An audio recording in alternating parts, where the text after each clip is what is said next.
Hey guys, welcome back to Project Bodybuilding here at the Project Bodybuilding podcast. Long time no see. It's been, I think, 2 months since I've done a full episode of the podcast.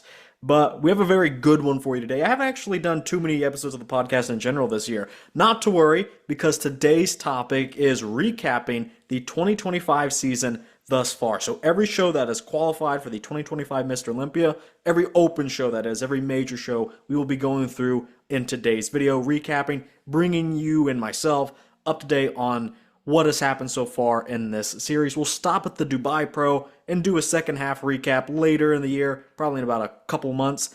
And then before you know it, it's going to be Mr. Olympia time. But to recap with me today, I've brought along some special help, emphasis on the word special. Mr. Yeah, I see. Mr. Xavier, is it Willis? Fuck off, Dylan. It's Willis. Yeah. What's up? Oh man. All right. So Good to be here. Good to be here. so what do you think of what have you thought of the 2025 season so far? It's been awesome. Like the 2025 season has been, I think the start of the 2025 season has been better than any of the past recent years because those early shows, they had the money, which brought the competitors. You've had William Bonac hitting a ton of shows. You've had obviously Samson and Derek and all those guys in the Arnold, which was a lot of fun. And really, like, we've seen maybe 1 to 2 shows be maybe, a little bit more recently, be a little bit lower in standard, just because we had all those big shows. Then it's starting to die off a little. I'm still surprised Yeah. some of those Dubai guys didn't hit the other ones, though. It's like, they're like, now it's 140K. What the fuck is I think they'll $15,000? sprinkle through. We're going to have Nathan at this show in Portugal this weekend, and I think Beirut is going to compete in another one. I definitely would Good. because, are you getting to the Olympia? I'm not trying to be mean, but probably not. So I would just, Yeah. I mean, you could just rack up a bunch of wins, especially with his caliber of physique. But this is another reason I wanted to do this recap because, like, a lot of pretty much, we'll look at the whole list, but all of the big names are kind of qualified. Like, everybody else that's left is, with all due respect, maybe a B tier name, C tier name. There are some names that are still good, but you're right. We did kind of blow our load a little early on the beginning of the season. Not that it wasn't good. That was certainly worth it. There was a high profile show, but yeah, all in all, I kind of agree with you. Um, 2025 is a pretty good season. I may like I may like 2024 more after it's all said and done, but I will say I think we are constantly getting better throughout the decade. Like Yeah. 2022 there was like a show every weekend, so it didn't matter. Nothing, like, the show was so oversaturated. 2023 got a bit better. 2024 was, in my opinion, peak. 2025 is pretty similar though. Would you I think concur? this is better. I think this is better. I think you're wrong. Okay. Okay. Anyway, so, oh, let me pull up this nice graphic made by Muscle Insight HQ. They've tagged me a couple of times. I think they've tagged you as well. They make some pretty good graphics. I would Yes, I he would does. follow their account. He doesn't have too many followers yet, but I know he will very soon. Why aren't you Um, following their account? okay. Okay. I would follow their account, but Yeah, I would follow. Hypothetically speaking, I like these ones because I can never keep track of who's coaches who. So a lot of these top names or like C tier and above names, he knows their coaches, puts them in their most recent show and placing. That's pretty helpful for someone like us that know nothing I about like it. bodybuilding. Um, I love it. but yeah, here's what we're looking at today. So we'll stop at Dubai, and then in about 2 months we'll pick it up from there. But at the end of this video, why don't we go ahead and make some soft Olympia predictions, roughly 14 weeks out, Roughly, yeah. Well, roughly. it has to be roughly because it's not exactly It's not 14. set in It's stone yet. 14 in a couple Correct, of days. correct. But I like to see how opinions change. Like at the beginning of the year, we probably all thought Samson would repeat. Now it's not necessarily too cut and dry. Is he Because still the favorite, you think? Well, we'll get to that. We'll certainly get to that. I have an opinion about that. Pretty not a strong one though. So anyway, the 2025 season in bodybuilding actually started out in 2024. You know, it Yeah, does because the so qualifiers. yes, because some of the qualifiers, if they're close enough to the Olympia, are qualified for next year's Olympia. The first show here, first two shows actually happened before the 2024 Olympia, but again, they were so close that they qualified for next year. So let's talk about Mr. Brett Wilkin because he won the 2024 Legion Sports Fest. And a lot of people are going to say, no, Tonio won this year's Legion Sports Fest. That's true. We have two Legion Sports Fest winners in the same year. We'll get to Tonio in the next video, but Brett won in 2024. We'll get to the top five. What do you think about Brett? I think this is my opinion on Brett. Like he said he could have came in or come in, whatever the word is. Emotional language. um, but he could have come in about 8 pounds bigger at this show. Now he's working with Matt Jansen at the time, and Matt was sort of known for bringing guys in a little too flat, a la Sean Clarita and a bunch of other guys around this same sort of time. And supposedly dropped the ball a bit with his coaching and whatnot. Now, Brett still looked phenomenal, still beat a very good Bruno Santos. The lineup wasn't stacked, but he's got lots of very, very clean lines. And with that little bit extra size, I think, an extra 8 pounds, 10 pounds maybe on stage on that physique with comparable conditioning, I think he can do very, very, very well and almost be a bit of a surprise because we saw a recent guest posing with Martin and Brett looked just as big as Martin, if not in some areas bigger.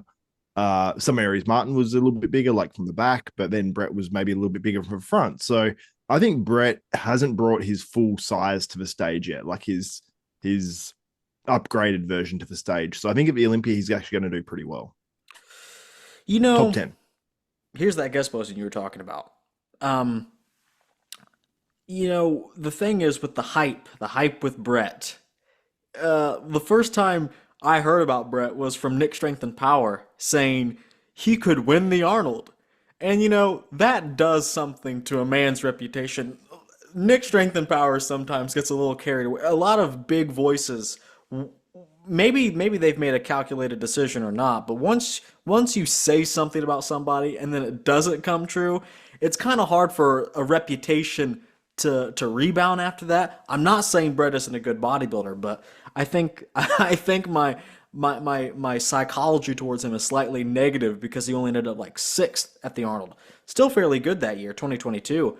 But we're 2 years past that now, and the more I look at him, the more he looks pretty good. Pretty good, Yeah. I gotta say. The more and more I look, the more and more I like. Likewise. Oh, yeah. Likewise. I'm trying to scroll back to because the results page was only for 2025. So I'm Oh, trying to shit. scroll back. So Well, I can tell you Bruno Santos was in second. So yeah. we got that one for second place. Okay, I who mean, was third? it was, man, how am I meant to remember 2024 Legion when we've already had the 2025 Legion? You know And what I'm it's saying? not on here coincidentally. What a shame. You know what? That's good That's enough. fine. That's good Yeah, I enough. think that's enough. Bruno Yeah. is pretty good too, but I think we'll get to him more later. Next, Yeah. we can talk We can go a about. bit more balls deep on some of these other shows. Yeah, we certainly can. Next was the Tsunami Pro. This show was known for having Samson surprisingly join. No one necessarily knew he was going to do it. But then he did, and everyone was like, most people, the vast majority, except for me and you, we were like, no, I think it's actually a pretty good idea. He's always getting better in back-to-back shows. And a lot of people were like, he's shooting himself in the foot here. This is an asinine decision. How could anyone make this decision? I thought he looked good there. Quite good. I agree. I'd say he was, that couple of weeks out of the Olympia conditioning, which was his all-time best conditioning. And sometimes Samson comes in looking like he did at that show at the big shows. And I think that he just tightened it up a little bit more in 2 weeks. That was the plan. And he looked awesome. But do you know what's funny when I see that competitors list? Andrea Presti in second. Now, Presti's Yes. come second in 3 shows that are 2025 Mr. Olympia qualifiers, because I forgot that he came second in this one as well, because it seems like so long ago now Mhm. because of before last year's Olympia. So yeah, Paul Presti, man, like it's at least 3 shows he's come second in to qualifying for the 2025 Olympia. So How do you feel about my man Theo Laguerriere? Legatier, I love Theo Legatier. I would, I mean, in terms of physiques, like who do I like more, like Theo or Presti? It's Theo. I like Yeah, I Theo's think I shape. do too. It's the balance for me. I'm a big balance guy.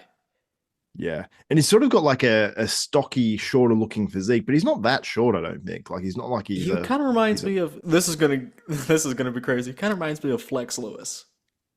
yeah, but he's way taller. Like I think Theo Yeah, Legatier is way taller than you think as well. So he's quite thickly muscled. I think he's almost if he can just that's like not it's how you funny spell because his name.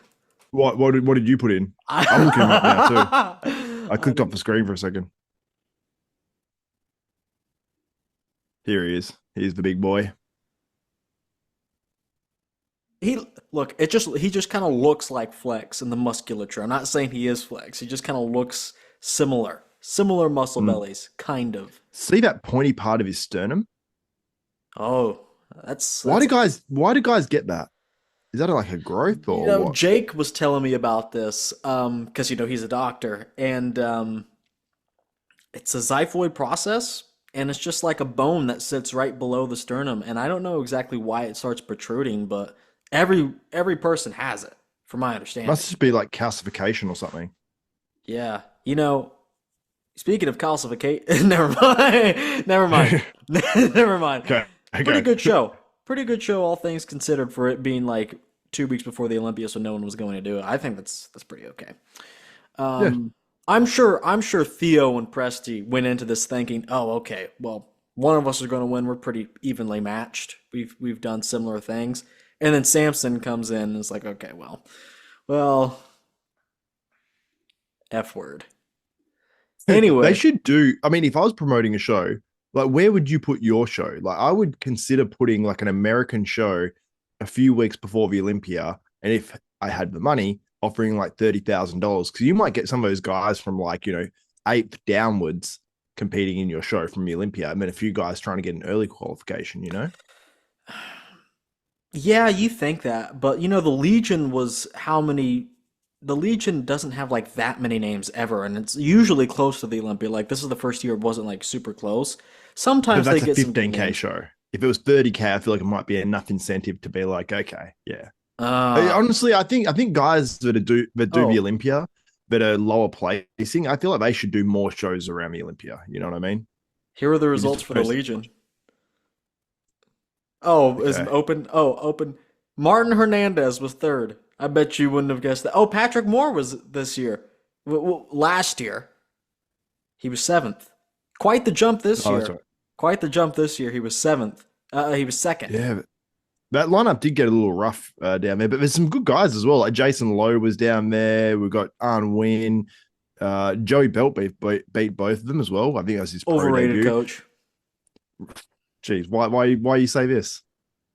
He's a posing coach I for the know. most part. I'm well aware. You don't rate his posing? No.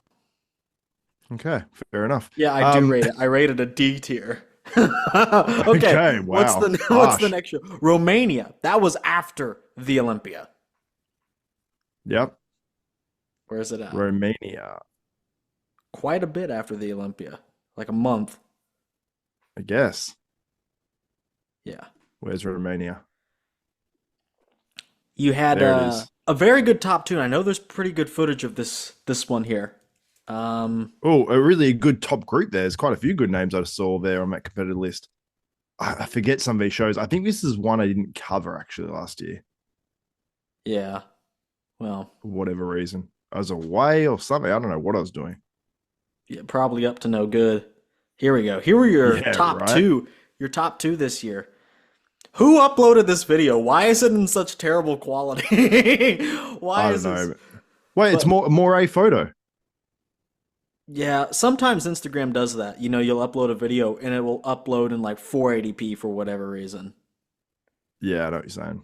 But pretty good top two, all things considered. I actually walked away thinking Akeem should have won, but I'm okay with Rafa winning when I look back at it. Yeah. I'm okay with Raf's got the prettiness. Raf has the back, more completeness. But yeah, there are some shots there where Akeem could have won because Raf wasn't. Was Raf as hard here as he normally is, or is it the lighting a little bit? I mean, he did have lines in the chest. It is a blurry video, so Yeah, it I was think hard. this was actually probably his best condition. Probably not his best overall package, though. That was probably still the Arnold from 2024. Yeah, no, he looks all. I love Raf's physique, man. It's hard to go past it. The round quads, the aesthetics, the delts. Like, really, he's like an very aesthetic bodybuilder, like super aesthetic. And I feel like that gets points, you know, like even if he's a little bit out conditioned or he's a little bit out freakied. I think Akeem's a not pretty word. aesthetic bodybuilder. Hot take. Not really hot take. It's just, if his lats actually tapered, it'd be all over. It'd be all over from the front. The problem is the waist is small from the front, and the lats are wide. It's just boom, boom. There's no taper. You know what I mean? Yeah, I don't think Akeem's overly aesthetic, to be honest. No, It's not like like he lacks Rafa. total aesthetics, but Oh man, look at that. Big, thick. Should have won the show. No, I'm fine. I no, I'm happy with the decision, to be honest. Like, there's a few little things, like also like one of his lats. I don't know if there's a shot in there, but I could see a little pointy point in that lat that's on this side now. Yeah. Yeah, there's a few little things. That side leg though, he's got, you know, he trades off some things for some other things. But yeah, I think Raf was the I rightful think winner, and this is Akeem why was he rightfully second. this is why he loses any show. If you ever want to know why Akeem loses a show, it's because someone was as good or even slightly worse from the front or side, but then actually just brought it back. It's a simple equation. You add these dimensions up, comes out to a win for his opponent a lot of the time. If he can't Yeah. steamroll him from the side. And that's Rafa, actually has good side shots.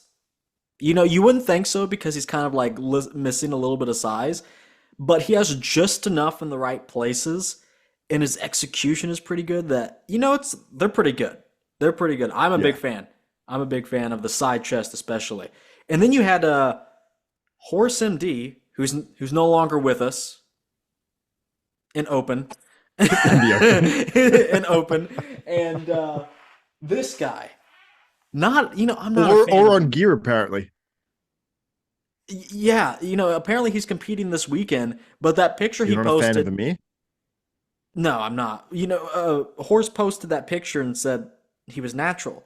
So when was the picture taken if he's competing this weekend? Is he competing natural? Well, you know what I mean? Yeah. But Oh, horses.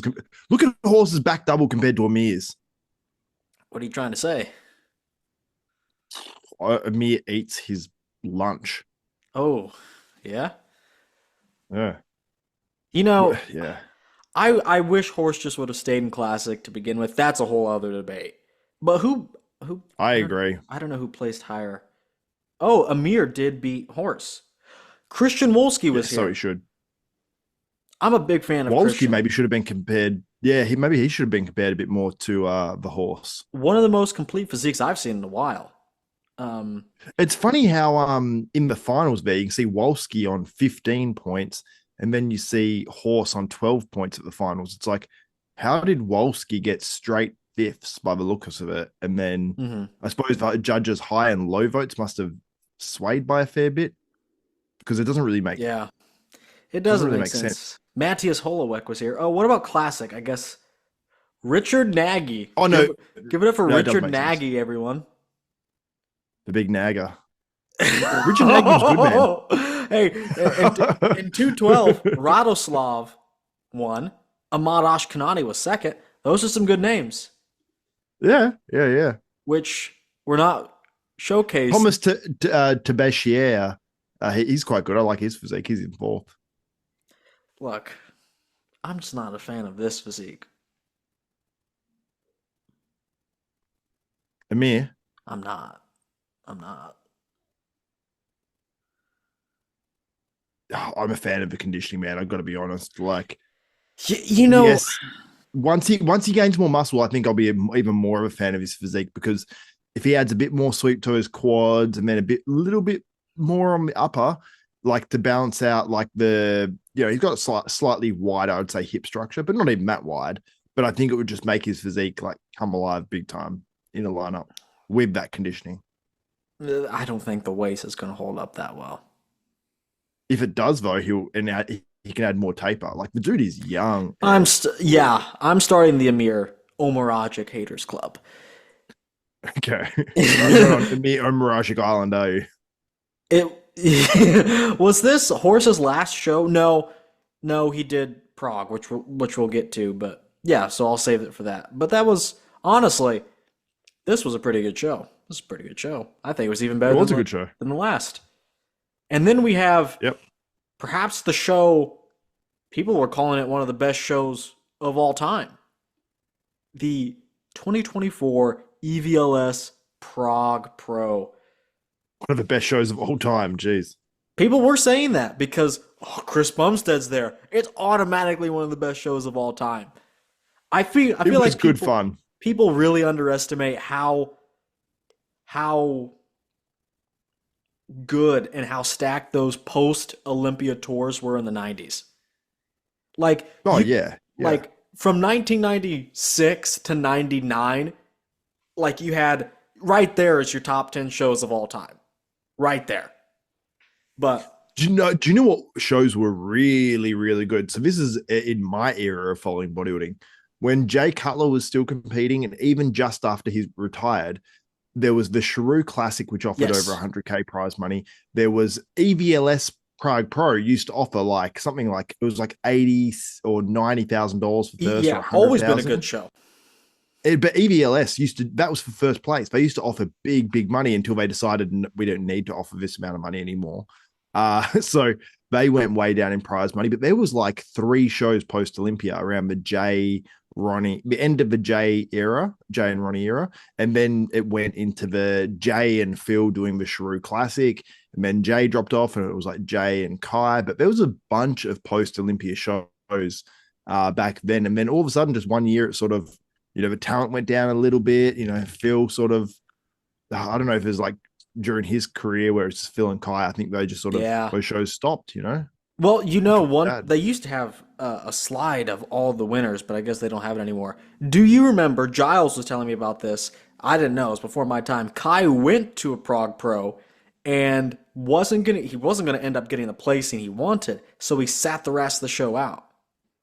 Yeah, I think I remember that. I remember think something along those lines.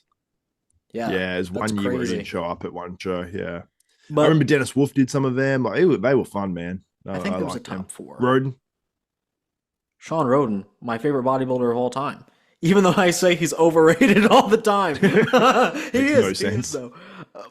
But anyway, Prague Pro. A lot of people walking away from this event. Pre-event, the CBum hype was real.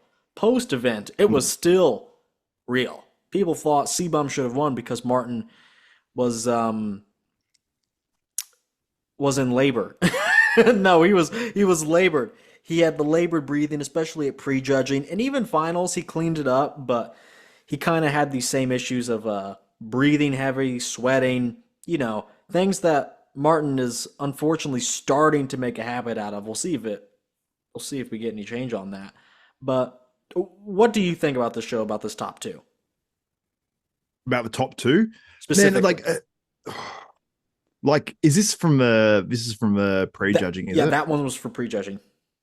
You still see it prejudging. Like, I think we all had those like rose tinted glasses, whatever fuck the saying is, with CBum.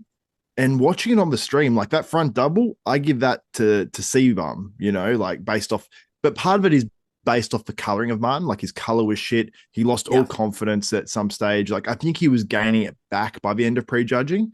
But when Martin came out, he was not great. And there were stages where he was sweating like crazy, which was something else. And yeah, I did have CBum overall at prejudging. I would have had Martin at finals, but I'm surprised they didn't give it to CBum. I'm extremely surprised that's not how it went, especially because Martin held the door open. I'm going to read some of these comments here. This prejudging video was posted before the finals. Was this a 2-day show? This was a I think it might have been a I, 2-day show. I covered it. I remember covering it. I remember thinking that C-Bum was going to win after prejudging, and Fuad Abiad, who sponsors Martin, said, "I think Martin." He said, "I think Martin knows he's losing." He said that on a video, and I was We got to like, pull up the "Whoa!" scorecards for this one.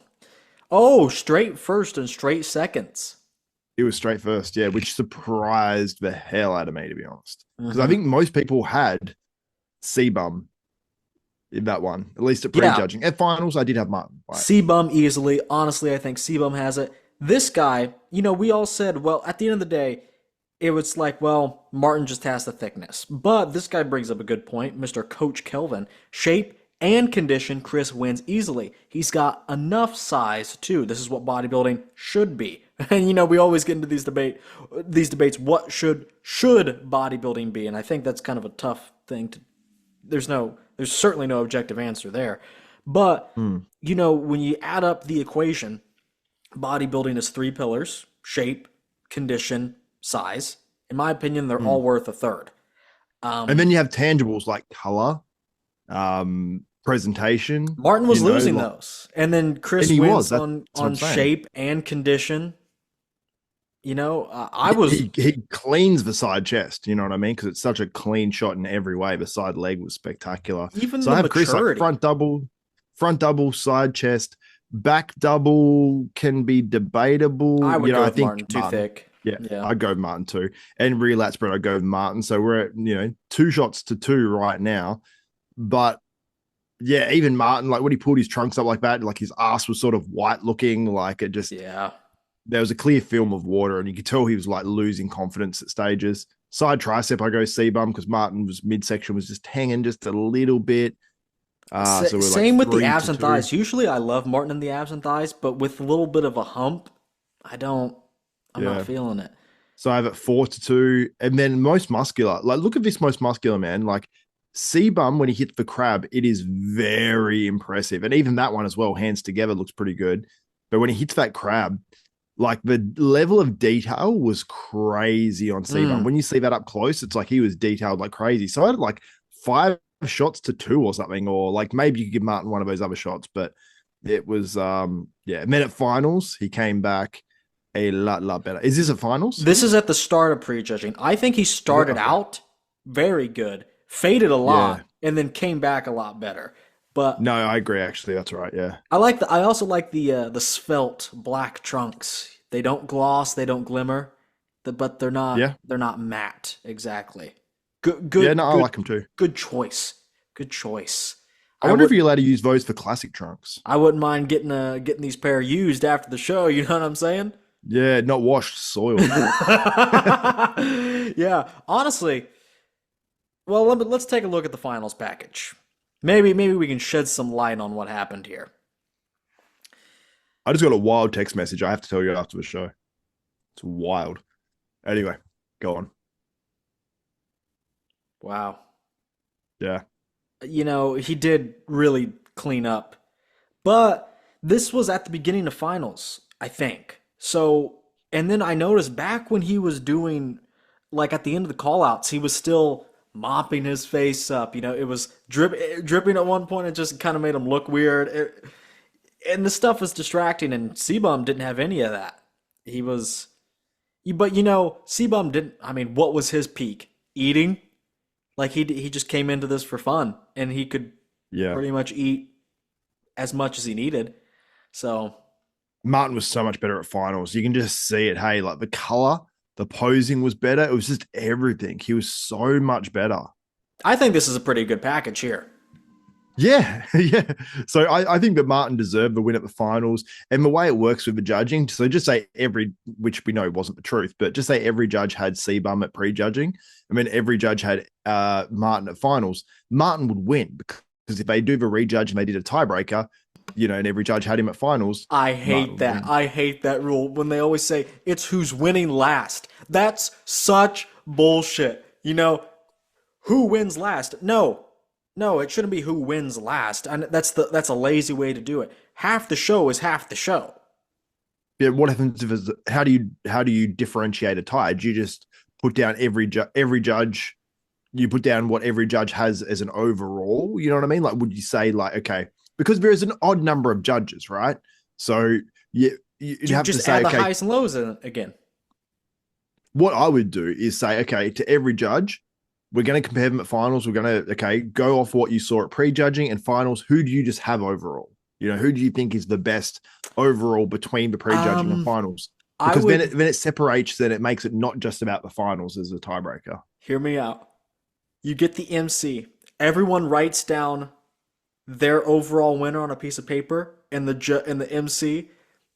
Nobody knows. Nobody knows. Everyone picks their overall winner, and then the MC like Survivor, puts it in a jar, and he picks 3. Best 2 out of 3. No, we don't pick 3 out. No, yes. He should pull out every judge. Death. So just say there's 7 judges. Fuck them judges. and the bodybuilders bring up their like a what do they have on Survivor? Their with the fire burning over the top. Yeah, I know what you're talking about. On Survivor, what they do is when they vote someone out, it's basically like they have a burning like flame on a stick, whatever the fuck that's called. Torch? It's not a lantern. Tiki torch? Torch. Yeah, tiki torch. They all have a tiki torch. So they all come up, they all stick it in the ground and we're all burning or whatever. And then they, at the tribal council, they pull them out of a thing and they read out the names. They're like, 1 vote, this person. 1 vote, this person. And they must fucking sort it out in a way, but it's like always pretty close. You know what I mean? But they should do that for the judging. Just put all the names on a thing, like in big letters, and be like, pull it out and be like, 1 vote, C-Bum. 2nd vote, Martin. It's 1 to 1. Okay, if we're doing it like that to add suspense, that'd be fun. I couldn't trust Bob to do that though. But what did you think of C-Bum's open package here? It was awesome. I thought it was really good. Like with an extra 5 to 10 pounds. He's Mr. Olympia all over again. I don't know if he's Mr. Olympia with 5 to 10. Maybe it might take 10 to 15. But the thing is, he has put himself ahead of Sean Clarita. Many people say Clarita would be like 8th, 9th, 7th in the top Olympia, 10, whatever you want to put Clarita, right? He'd be top 10, yeah, for sure. So say Clarita is around that 8th position, maybe 9th, you know, depending on the year of the Olympia. And then Martin's in 4th. Just say that package that Martin brought, though, with prejudging and finals combined is like, you know, 5th, maybe 6th in the Olympia, maybe. And C-Bum just loses that. So it sort of puts C-Bum at around 7th, I'd say, in the Olympia. Some there or thereabouts. I would say he would be ahead of Raphael, behind William. Yeah, behind William, behind Hunter. That puts him in 8th. Yeah, maybe he could challenge William, you know, depending on the package of William. So yeah, he's around 8th with this package in the Olympia, maybe 7th, depending, you know, what everyone looks like. So with an extra 5 pounds, maybe he jumps up a couple spots. With an extra 10 pounds, maybe he jumps up into that top 3. Then maybe with an extra 15, he wins the O, you know, something like that. I don't want to commit the sin of the show, which was completely ignoring everybody else that was good at this show. We are going a little more in depth on this particular show, but there was a lot to talk about. Yeah, Clarita was good there, actually, to be honest. That's his bounce back from the Olympia. And yet no one talked about that because, you know, there are obviously other things to talk about, but massive comeback from the Olympia. Massive comeback. Like the legs actually looked a lot better. Overall, I think this was one of his better packages ever. Yeah. Yeah, Stefan Kinzel did a good job with him here. The legs were still a little flat though, and I think that's one thing that is hurting Clarita now. Like from the back, the legs are a little more slight. From the front, they're a little more slight. But this was good. This was a good bounce back considering I don't know how much he added in terms of weight from the Olympia because he came in incredibly deflated at the O.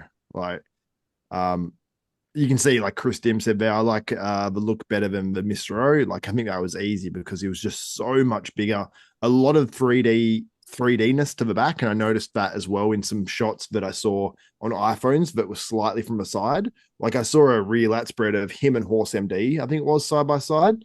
And Clarita's was like jumping out and Horse MD's was just sort of like flat and a bit smooth looking. In comparison. So yeah, it was a great look by Clarita. Who was that other guy who was in the top 4? Matthias Holloweg. I don't think this video. This is not him. Matthias Holloweg. I don't think we can see him there. But Holloweg. We saw him in the comparison before. He was good, but do you think he was up there because C-Bum was up there and he was more of a aesthetic type guy? He is a classic guy. Did you know that? Former classic, yeah. Yeah. Pretty good physique. I don't mind him being up there. Okay, but who else was going to be up there? Horse MD? Of course not. This guy's back is infinitely better than Horse's. There's two decent guys. There's Horse MD and who was the other guy that was in that top 6? I'm trying to remember right now. There's someone else decent as well. Christian Wolski. Wolski, yeah. Could Wolski have beaten him, or do you think that is the right decision? Yes. Love me some Wolski. Well, was Christian kind of off? Let's have a look. Yes, let's have a look. Let's have a look. No, I about made this video. Presty and Christian, I thought should have placed. Presty was at the show, correct? That's the guy yeah. I thought Presty was placed too low, and Horse was placed too high. And Christian, I was going to make it a 3-way comparison. I said, you know what? I agree. Horse. Either of these guys beat Horse on the simple fact that they have a back. Yep. Christian is very good. I mean, I don't think this was Christian's very best. I think he could have been a little sharper. Well, but his best is. Let's show a little appreciation. This was one of my favorite physiques from 2024.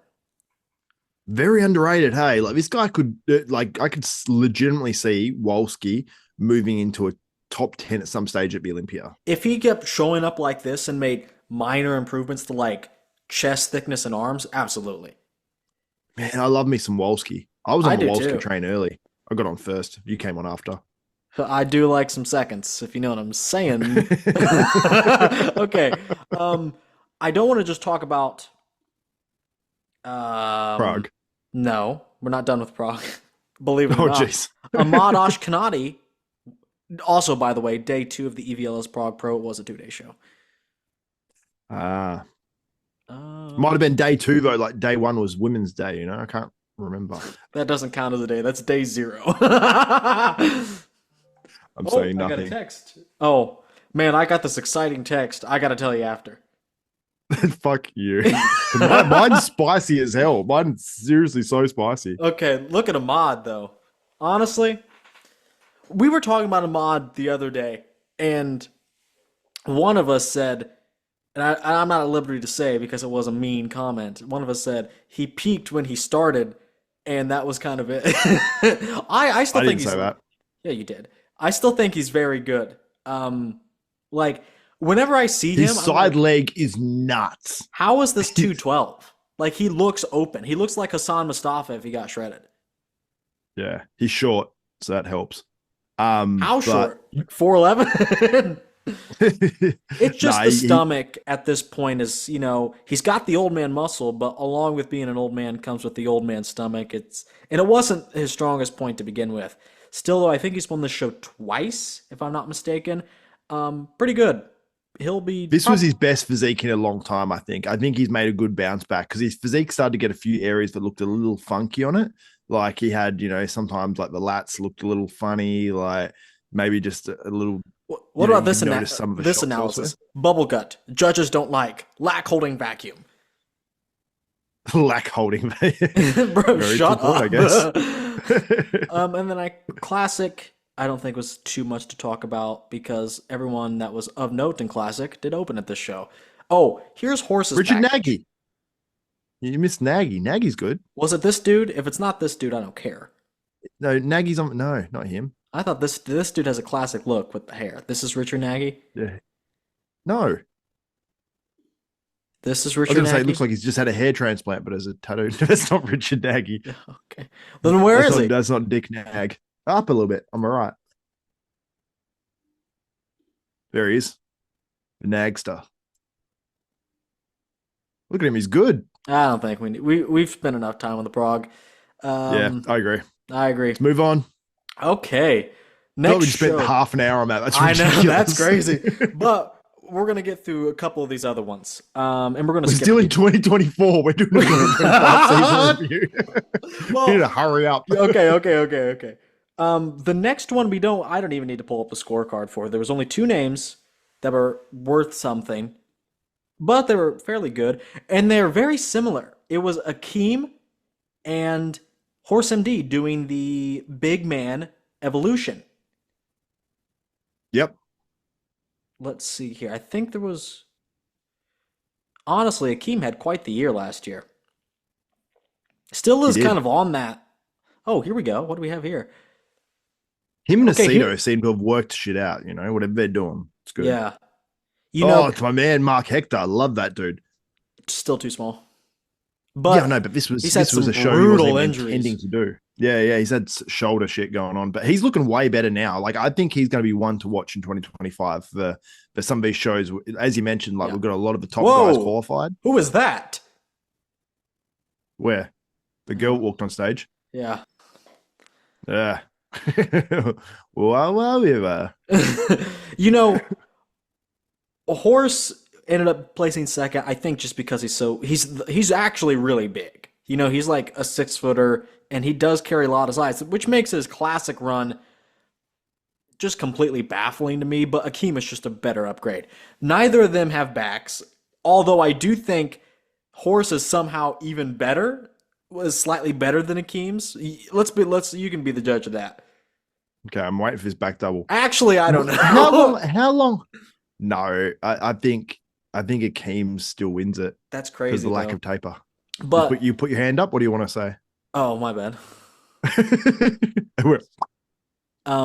But Akeem just has the muscle maturity that Horse How long doesn't. after was this? This after the Prague show? How many weeks? Oh, two?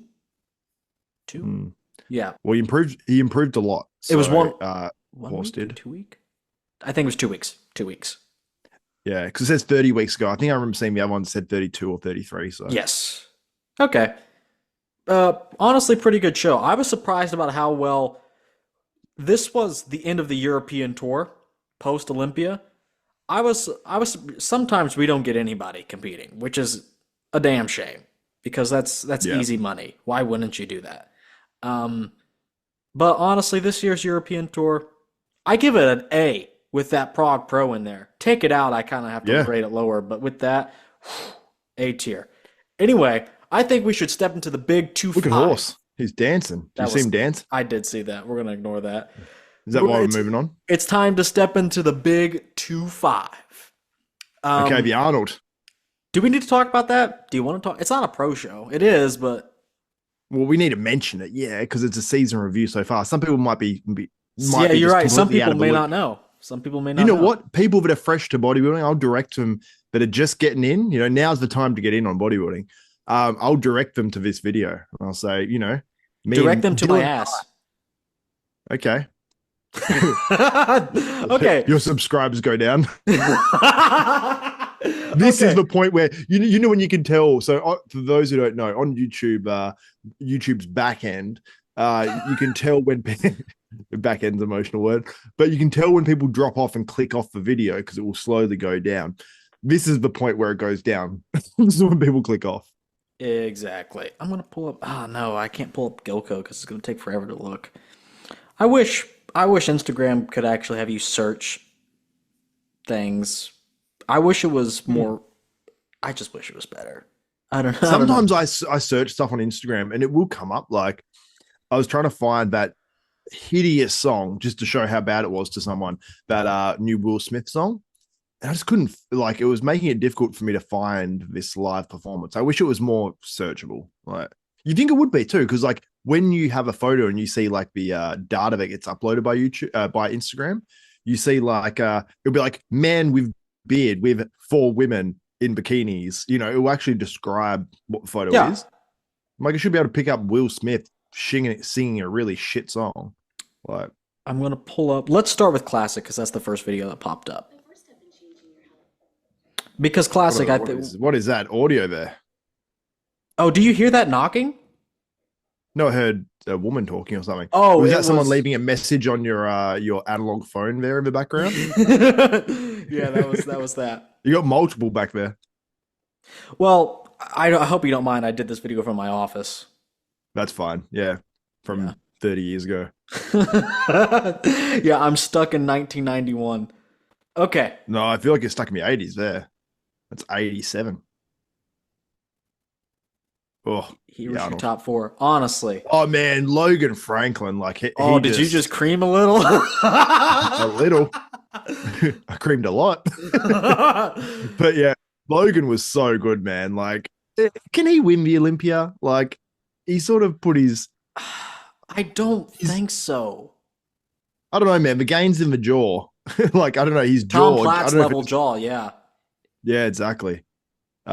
Whatever he did, whatever drug combination he did, it worked here because he changed. And often Logan was very similar in the shows, and he'd have the conditioning, but he wouldn't have the pop. He had the pop this time. So I don't know what it was, I but think yeah, he he is had it. also benefited by the fact that we're looking for something new now. I Mm, know everyone wants to award the merits, but let's take a look at the bigger picture. C-Bum is out. Something new's got to come in. yeah, because Mike Summerfield is fantastic and he has a crazy shape. But at the same time, with that crazy conditioning, like in the back double, like Logan's back in the back double, the conditioning difference actually is a decent amount between Mike Summerfield. But Mike Summerfield is still hard. So it goes to show how That makes two things. insane. Look how how insanely shredded Logan is, and look how tall Logan is there. Like Michael I have Logan in the DeBole, back double. not looking too hot at this show. Not looking too hot. He looks pretty good to me. No, that's not regular Michael DeBole. But look at him next to Mike. He looks pretty good. He's I always just going wish to be no. Michael DeBole. Michael's got those big delts. He should just pull his elbows up a little bit to make it look a bit more flowy. When Michael is on, he has one of the best backs in the classic physique division. He does. He still does there. Okay, but it could be even better. I don't even know if I'd give this pose to him over Logan Franklin. No, I'd give this pose to Logan, to be honest. He's not that much better than Matt Grego. His back sucks. It's look at the angle this video is from though as well. It's advantaging Grego and the guys on the right. Going into this show, we had everyone was like, "Oh, it's going to be a Wesley Sommerfeld battle, right?" Wesley ended up placing fifth, and Fifth place. I said, well, as soon as I knew Mike was doing this show, I was like, oh, Mike is going to win. You can put anyone up against him right now because Chris is out, besides Ramon Dino, and I'd pick Mike. Because Mike so you was just predicted second. Michael DeBull to win, huh? Yeah, Mike DeBull is who I'm talking about. Yeah, you're right. Yeah, you're right. Mike Summerfield. I will pull up Wesley here. Hopefully I don't have an ad. You can't do anything in this country without some stupid ad. He just didn't have the fullness. The legs were down. I gotta be honest though, Xavier. He was sick. I didn't even think last year's package was all that. I had Ramon winning.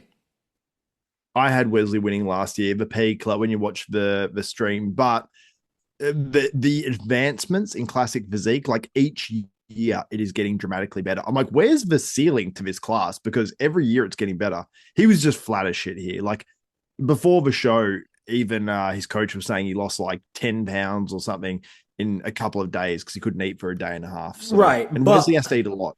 I will say he does have some like weaknesses. I don't think he's that class. Like I know a lot of people do. They're like, oh, he looks just like Arnold. No, he doesn't. And I don't think the leg sweep is that good. It was better last year though. The back pose really bugs me. The complete lack of ass and hams.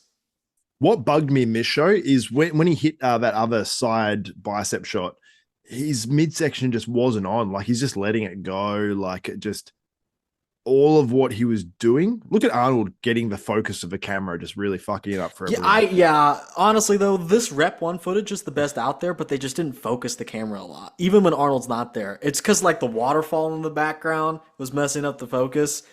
I don't know. I like what someone commented about. They're like, we don't have strobes, but you know what we need? Waterfalls. This stage was still I think it's tasteful. I think it's I think it's fine, to be honest. The waterfalls didn't bother me. Even though it's less grand than the Olympia, I think last year's the lighting was okay, but the stage production was ghastly. It was horrible. I didn't like it. It looked like they were going for like, oh, I don't need to.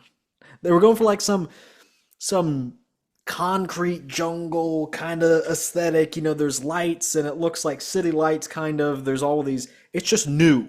but also still kind of grimy. Like Yeah.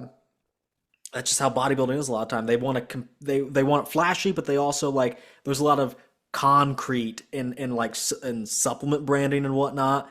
So there it's kind of Yeah. like that. I thought it was horrible. I thought it was one of the worst things I've ever seen in my entire life. Uh, but classic physique. Let me pull up open. Rep one out here killing it. Really You're like not hearing my WhatsApp notifications, are you? I don't have WhatsApp. No, but you're not Oh, hearing wait, them. am I retarded? No, Yeah. no, I don't hear them in the background. If that's what And the you're answer asking. is yes. The answer is yes. You are.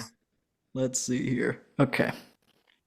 Because you know how sometimes you'll hear people and they'll be doing these recordings on Zoom and you hear their WhatsApp notifications randomly? Mm-hmm. I don't know why that is. All right, open top four. Samson did it, and This then has to be finals, right? Or is this prejudging? hey, can you read? Oh, you had the thing across the bottom. I couldn't see. Okay, but it's Oh, I had the thing. it's well, now I've lost my train of thought to insult you. So Samson does he establishes very early on that he wants to do the Arnold. And then Derek's like, this is for my grandma. I got to do it for her. So he does it. And I don't think Mark, Mark and I, we kind of felt this way. I think he stuck to his guns on this prediction, but he was like, I kind of think Derek wins it here, but then loses at the Olympia and Samson wins again. Now, I was like, no, I can see that definitely, but I think I predicted Samson in my final predictions. But now I can see it. It's written on the wall. Yeah. Samson still, it's not like he was that far off. Like when I'm looking at this footage, like I thought prejudging, yep, Derek. But like at finals, I was like, oh, it's close, like maybe Samson. And he definitely came back better. But yeah, looking at footage, I remember there being a bigger discrepancy at prejudging, but that footage sort of tells me it was a bit closer. We can't Derek, forget this. Your favorite Katz. your favorite bodybuilder, Mike Katz, getting the Lifetime Achievement Award. Yeah, I love Mike Bro, Katz. you are such a hater. You were like, Mike Katz, what did he even do? Weird ass physique. No, I did not say that ever. Okay, not bro. like that. No, I was just saying you were trying to say Mike Katz was one of the best of the 70s or something. I'm saying, bro, like chill out. Like he was in Pumping Iron. Love the dude. Seems like a nice Lost his guy. t-shirt. Lost Ken Waller, that that dude stole his t-shirt. I feel bad for Mike Katz. But yeah, if we're talking when you really go back and look at Mike Katz's physique, he wasn't one of the top guys of the 70s, I don't believe. No. I don't even know if he turned pro, and if it did, it'd be later in his career. Because even in Pumping Iron, he was doing the Mr. Universe, which was which I think was. Let me chat GBT it. No, we're fine. We're fine. Okay, chat GBT. we're really, it's fine. Where is Derek's posing video? I'm gonna hurt someone. That's a joke. It's a joke, YouTube. I'm not going through Gilco's things to look for it. I'm not doing it. Okay, let's see how good this Derek Lunsford Mike Katz did turn pro. When? 1979? 69. Nice. He began his professional bodybuilding career in 1969, making his pro debut at the IFBB Mr. America competition. Was that a pro show? Throughout the 70s, Katz was a prominent figure in the bodybuilding community. He achieved significant success, notably winning the IFBB Mr. World in 1972 and securing second place in the heavyweight division of the 1976 Mr. Olympia competition.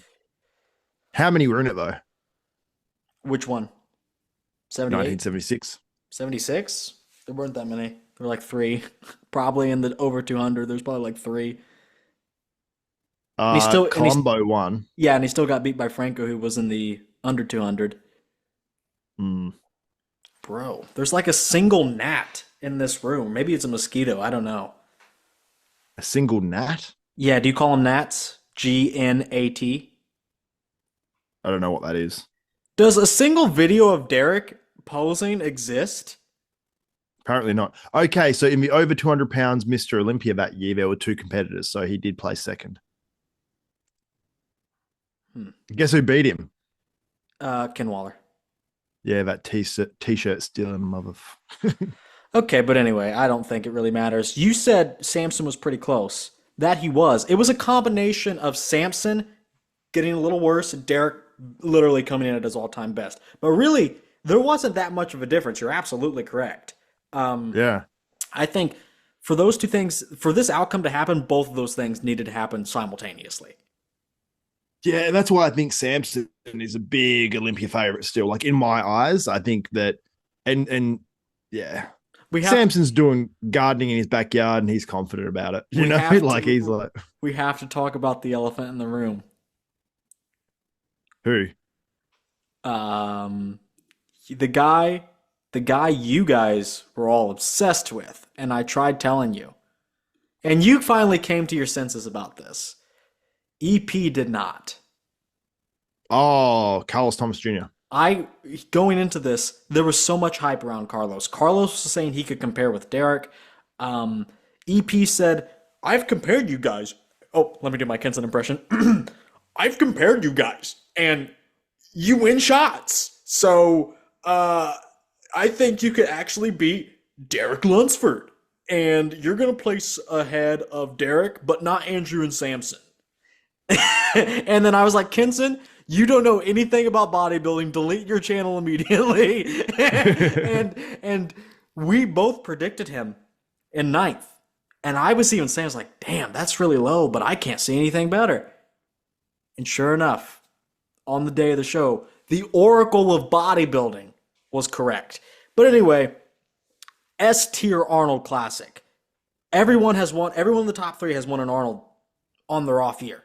Samson 2023, Hadi 2024, Derek 2025. They all have an Olympia title apiece. This is a tiebreaker year. Yeah, I know exactly. Or do we get Nick Walker coming in there and just making everyone a one-timer? Don't make me shit and laugh. Nah, I didn't think they'll give it to Nick, in my opinion. Okay, we're moving on. Yeah, moving on. To the best show of the year. No, actually. This one we can go through pretty fast. Let's start with Classic. They had their first Classic Physique division. Matt Grego, I thought this was a little interesting, beat Wesley Vissers. What did you think about that? It was a close one. Well, Grego has the more nowadays traditional classic physique. Yes. I think his tan was maybe a little better. Like he has the rounder, sweepier quads. Like in that front relaxed, he looks better. Front double. Like, yeah, like Wesley has a cool physique. Like, and when Wesley Unique, poses in, yeah, very unique, which I quite like, to be honest. Like Wesley has the glutes in there, you can see. But yeah, Grego's bringing a lot of I suppose to me, Grego looks like he's going to be a good open guy. I think he has gained muscle extremely quickly, and that's his intention, his ultimate intention. He's talked about this. To be honest, I would have Grego here as well. I think even in the rear double, it was very, very, very close. Rear double. Oh, you meant overall? Overall, but even in Less the rear, flaws. yeah, rear double, I'd give it to Wesley just because he has the delt striations like crazy. But in the legs, you look at that. Like I think Grego could have posed his legs from the back a little better there. It didn't help that Wesley going into this show said he wasn't going to the Olympia either way. He wasn't going to use his qualification. Yeah, hot take. Well, I know some people are going to be whether like, that plays into things or not, you know. Yeah. But we can talk about open now. And we had the two old timers going at it. Pretty good battle though. This starts. Dude, Sass is not that old. He's still in his 30s. Bro, that's like ancient. Yeah, well, that's fucking me. So chill out. Okay. Got it? No, I don't think I did. God damn it. Okay. I remember once I sacrificed a mug that was on my bedside table. I'm like, I've got to kill this fly. Smashed the mug. Fly survived. I was like, fuck me. But Bonac was just more complete than Sass. But this put Sass on a lot of people's radar. Even though he was on my radar, I didn't know about him because he competed before my time, but he was on my radar since 2024, the Empro last year. But now he's like the MVP of the season. This and Bonac. Yeah. They've done so many shows together. Well, many shows this season, excuse me. But I see why Bonac won. just because he was more complete. Like the rear double really hurt Sass. The arms do as well. Even though Bonak's triceps are kind of going, he still has much better arms than Sass. I would say Sass started to hit his back double better as the season went on. Like there, he was pinching a little. Yes. You know what I mean? Like when he hit that back double and it wasn't quite it. But he definitely improved the way he hit it as the season went on. But Bonac, I think this is Bonac's best of the year. I would agree so far. Because he's been able to bring in. It'll be like he'll do 6 shows. I think he's done 6 or 7 shows this year, and some are like really good. Some are a little off, but all of them are fairly consistent. But I do think this was the best one. Then you also had the only other name I want to talk. Never mind, I forgot who else was here. Who else? I have to do my victory lap. Carlos was like 7th here or something. Yeah, just the conditioning wasn't there enough. Like he's got the structure, he's got the shape, he's got the legs, like he's got the mass. He just needs to figure out. Still no back. Still needs a lot of work on the back. James was here. You can talk about James. He's like your boyfriend or something. I love James. This wasn't James's best. It wasn't bad, but I think he can bring something a little better to the stage. I think it was better than the Arnold. Better than this. I agree. It was better. It was a lot of. I did a progress report on James, and I said he's someone that can change really quick and has changed. And I said he has to play to his strengths. He can't. He wants to come in shredded and play this fine line where he's like shredded and still full. I said sacrifice a little condition and just go for the fuller look. And I know I'm not a coach. Nah, he's done that though, and it's like not always great, you know? Not always. Sometimes he can spill over. But I think this is a good example of leaning a little bit more in the fuller direction and it paying off. He should always I agree. overshoot more than he unders. I would say this was better than his average physique that he brings to the stage. I'd say there's still some sort of combination where if he can unlock that like he did at the British Grand Prix years ago, I still think that was probably his best physique. And I think he can rediscover that with a little bit more muscle. Okay. The only thing we need to talk about in regards to the Arnold South America is your actual boyfriend. Let me tell you. You. Holy crap. I've never seen any glaze like this. And honestly, he wouldn't have even won. Look at his physique. He wouldn't have won if Leandro was in better condition. Calm down. Actually, he would have because politics in Brazil run rampant. But you think Leandro can hold a candle? Yes.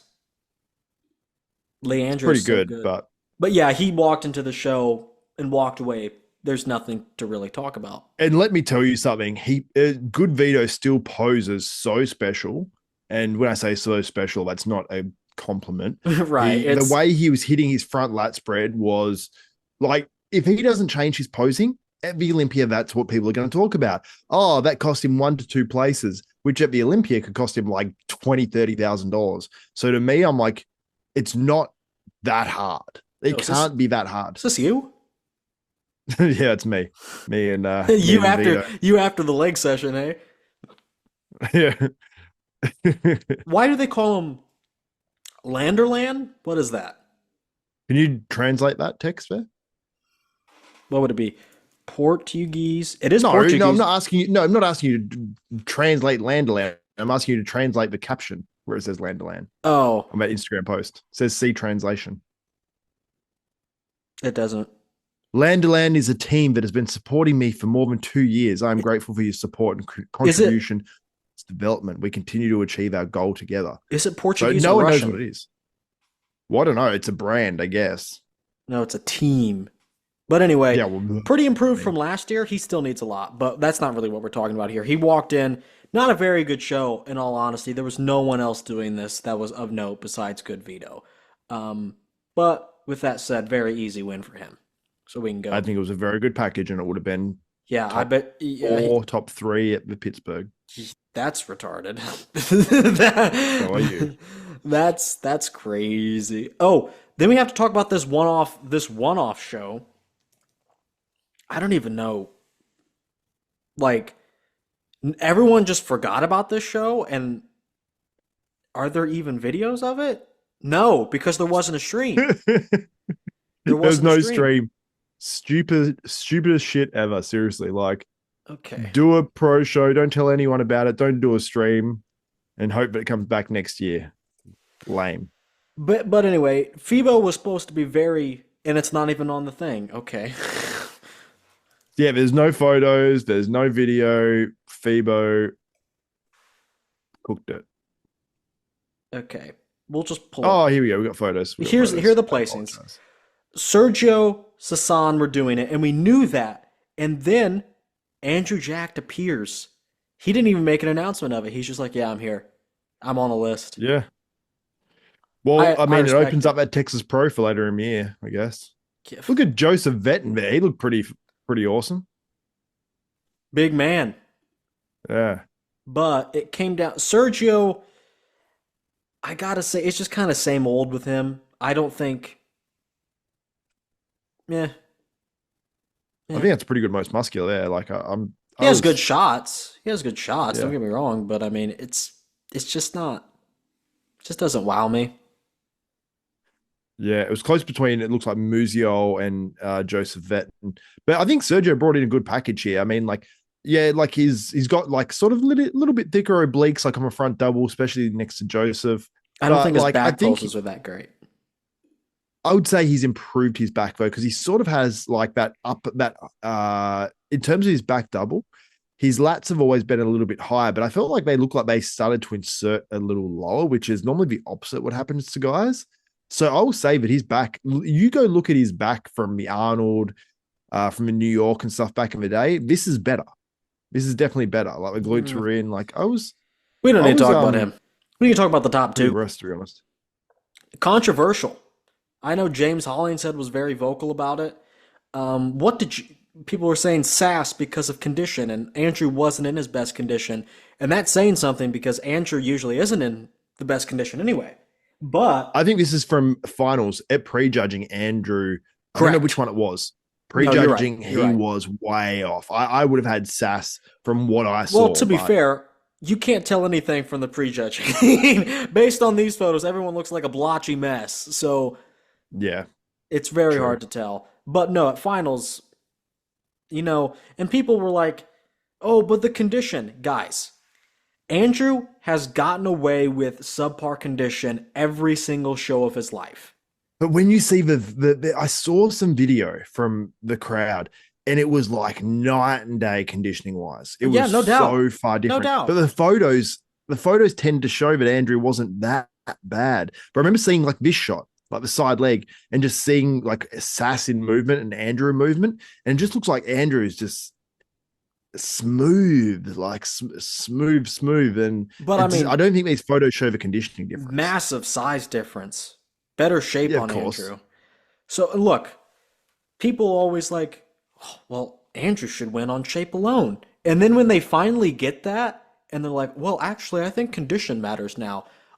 I'm on the side of condition, but I'm saying, of course Andrew was going to win this show because Sass is not on his level in the other things, even though Sass whooped his ass in condition. Yeah, but I'm not a size queen like you know? Oh man. You okay on time? I do need to make a call very, very soon. So can we like take like a 2-minute break? We can take a 2-minute break whenever you want. Yeah, 2-minute break. Are we done with this show? Are we done with the show? Yeah, we're done with the show. This contest, yeah. I mean, I don't mean Yes, this whole no, show yes, as no, a yes, YouTube thing. Right. All right. Give me 2 minutes and I'll be back. Okay. Jim Crow, crawl back into your hole. Jim Crow, crawl back into your hole. Jim Crow, crawl back into your hole, 'cause I'm gonna bury you with love. Look, I'm Nick Walker. Back into the mix. We have another show that we have to talk a lot about. The best show in years? Do you think that's fair? Pits? Yes, the Pits. Yeah, the Pits. Yeah, let's do it. It was a good, great show. Yeah, Wait, it was at the alright. Pittsburgh Pro, did that say like, did that have a photo of Sasan like you won it? No, that's what I thought too. They go up. Oh, that's not Pits. Oh, okay. they Yeah, I go get up. ya. Yeah. Let's start with Classic. You had Jose Manuel Munoz, I think is what his name is. Brought some, Jose is at it's Josema here. It's Josema yeah, on it's Instagram. Jose, brought some killer conditioning and faced off against my man Terrence Ruffin, Rough Diesel. So we'll take a look at both. What did you think about the classic? Because a lot of people were like, "No, Okay. Josema should have won." Have you seen the condition? Put that physique, that Josema physique against Grego and Wesley Visses. Does it win? You know what's really unfortunate? I think I'm forced to say no because this is classic. I think I'd say, well, now, let me preface this. This is what I think the judges would select, not necessarily what I would select, but the level of dugoutness, which is not even a word or anything. And yeah, like Josema, like what he lacks, there are similar weaknesses to like a Wesley Visses, but look at the conditioning and then look at the back and then you go shot by shot and you're like, I don't know how this actually doesn't beat them. And I think Terrence Ruffin, by virtue, beats both those guys as well. That's why I think Terrence Ruffin is a real contender to win the O. And I think Right. Ruffin is, I don't know, man. I have a good feeling that Ruffin will win the O. I think at that rate, Mike is just a better Ruffin. Mike Summerfield. Yeah. I don't think so. Okay. I don't think so. Okay. Well, let's take a look at Terrence Ruffin. He's more classic, but it's like Terrence and Josema had a baby, a mixed race baby, and gave birth to Mike Sommerfeld. You have the open elements, crazy condition from Josema, but also more of the classic element from Rough Diesel. What I think will happen, though, now that Terrence Ruffin sees that Olympia title open, like it's harder to see because of his complexion, but like those glutes and hams and everything, and the way it's like, the way it sits, it looks pretty crazy. Like if he was a white dude with that conditioning, I think it would look like pretty insane. It's just that he has such a dark complexion that unfortunately, like some of his lines fall into the shadows a bit in a way. But if he can bring in another few pounds, because he's got more room to move in classic. Yeah. So he's got more room to fill out that weight cap, which a lot of these guys don't have too much, at least anyway. Look at this comment. I really like Terrence. It's unfortunate that classic is going the way of most muscle because this dude is electric. This dude is electric. Bro, are you gay?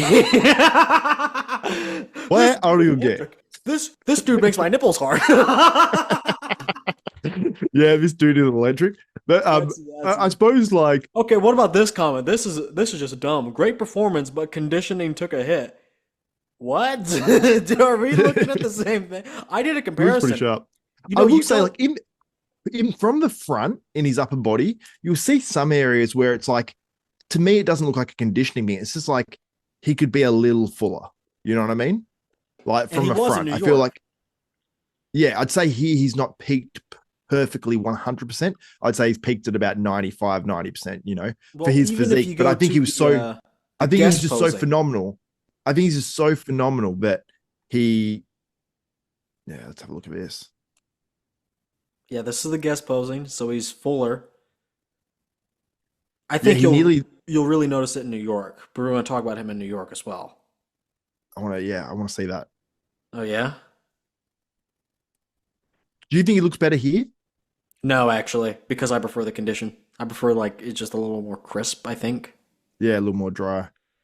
But the full, like when he hits that shot, I think it looks better. Oh man, I just love his classic posing. Like, look at his glutes. He's dug out here. You know? That could be a differentiating factor, you know? Yeah. But his back's Mike is an getting- underrated poser. Mike is an underrated poser. Terrence just needs like 4 pounds. And I think that Terrence, now that he won this show, I think he's going to go into Olympia being like, I can win this shit. And because he has the most room to improve in terms of muscle mass, probably. How many other guys are under the cap? Like by a bit. I don't think this guy's under the cap at all. I think No. he's on. Yeah. Mike Summerfield has to be filling out the cap. You'd have to have Ramon would have to be on No. the cap or very close. No, Ramon has to like kill himself to get to the weight cap. We know the weight cap's gone up, but he still had to kill himself. And then Urs is time, like 270 in the offseason. So all these guys, I think Urs had a little bit of room to move. Oh, you know who is under the weight cap probably? Niall Darwin. Who's that? Oh man, Niall Darwin. I've been talking about this guy for a bit. One punch killer, isn't it? On IG. One punch Naz, right? Oh, is that what it is? I think. I don't know why I thought it was killer, but what do you think about Josema versus Ruffin? Fair? Correct call? I think it was fair because you could argue either guy each way. And I always, like, in my opinion, the classic physique should lean more towards a classic, nicer shape. And I think Terrence is just cut out enough. Like the way the glutes and everything look and it connects to the hamstrings. And like, yeah, it's not a glute show. And classic shouldn't be that. Absolutely. But you've got to admit that pokes out like crazy and it goes, so far. Like, even if he had the old school posing trunks, his glutes would still come out. Ronnie Coleman-esque glutes and hams, just on a much smaller scale. Just the insertion runs so low. The butterfly. Yeah. Glutes. Yeah. The fact the insertion's so low and it becomes such a part of his leg. Imagine eating this dude's ass. No, I'm not going to. But okay. But it just connects so perfectly that I feel like that really does stick out, and you can't help it. I mean, at that stage, I'm fine with the glutes being a deciding factor nearly. But I mean, look at his shots. Like when he twists and shows his back, it's not classic. You know what I mean? I think it's just if Josema had like rounder quads and a rounder outer sweep, I say he wins and probably wins the Olympia. Or goes close. Okay. Josema was so shredded. Fuad saw that in person. Starbucks. Fuad went to a lot of bodybuilding shows, and he said this is the most shredded guy I've ever seen in person. That's what he said about Josema. I believe it. He's seen a lot of guys, and I think that in some videos, because they're so high def, and I feel like maybe it shows not the level of conditioning almost in a way. Like it's like these guys actually would look harder in person if you're sitting back a little bit. But because these videos are so up close, you can look at the muscle and go, oh yeah, there's not a line here. It's like, but if you sat back a little bit, you'd be like, oh yeah, it's just cuts everywhere, So we had the open. Now, before we even get to the open, we had a dropout beforehand. Good Vito dropped out because of a lat tear. Shouldn't affect him for the Olympia. Top 3, I'm hearing. I'm hearing anywhere from 16th to 4th. Okay, guys, let me tell you a story. I'm listening to a clip from the IFBB AMA podcast, and I'm going to explain myself after too. And I hear a familiar voice, something just dumb, and he says, this guy says, I think Good Vito can place anywhere from 14th to 4th. Well, no shit, Sherlock. That's like, if you're going to I'm saying is he has high variance in his physique. So he could just be like a little bit off, and he's down in 14th. Like he's missing out on the top 10. Mr. Where the Wind Blows, Xavier. No. What I'm saying is I don't think Hunter Labrada would be anywhere from 4th to 14th. Like I just can't see that dude coming more to 14th. More of a concentrated thing.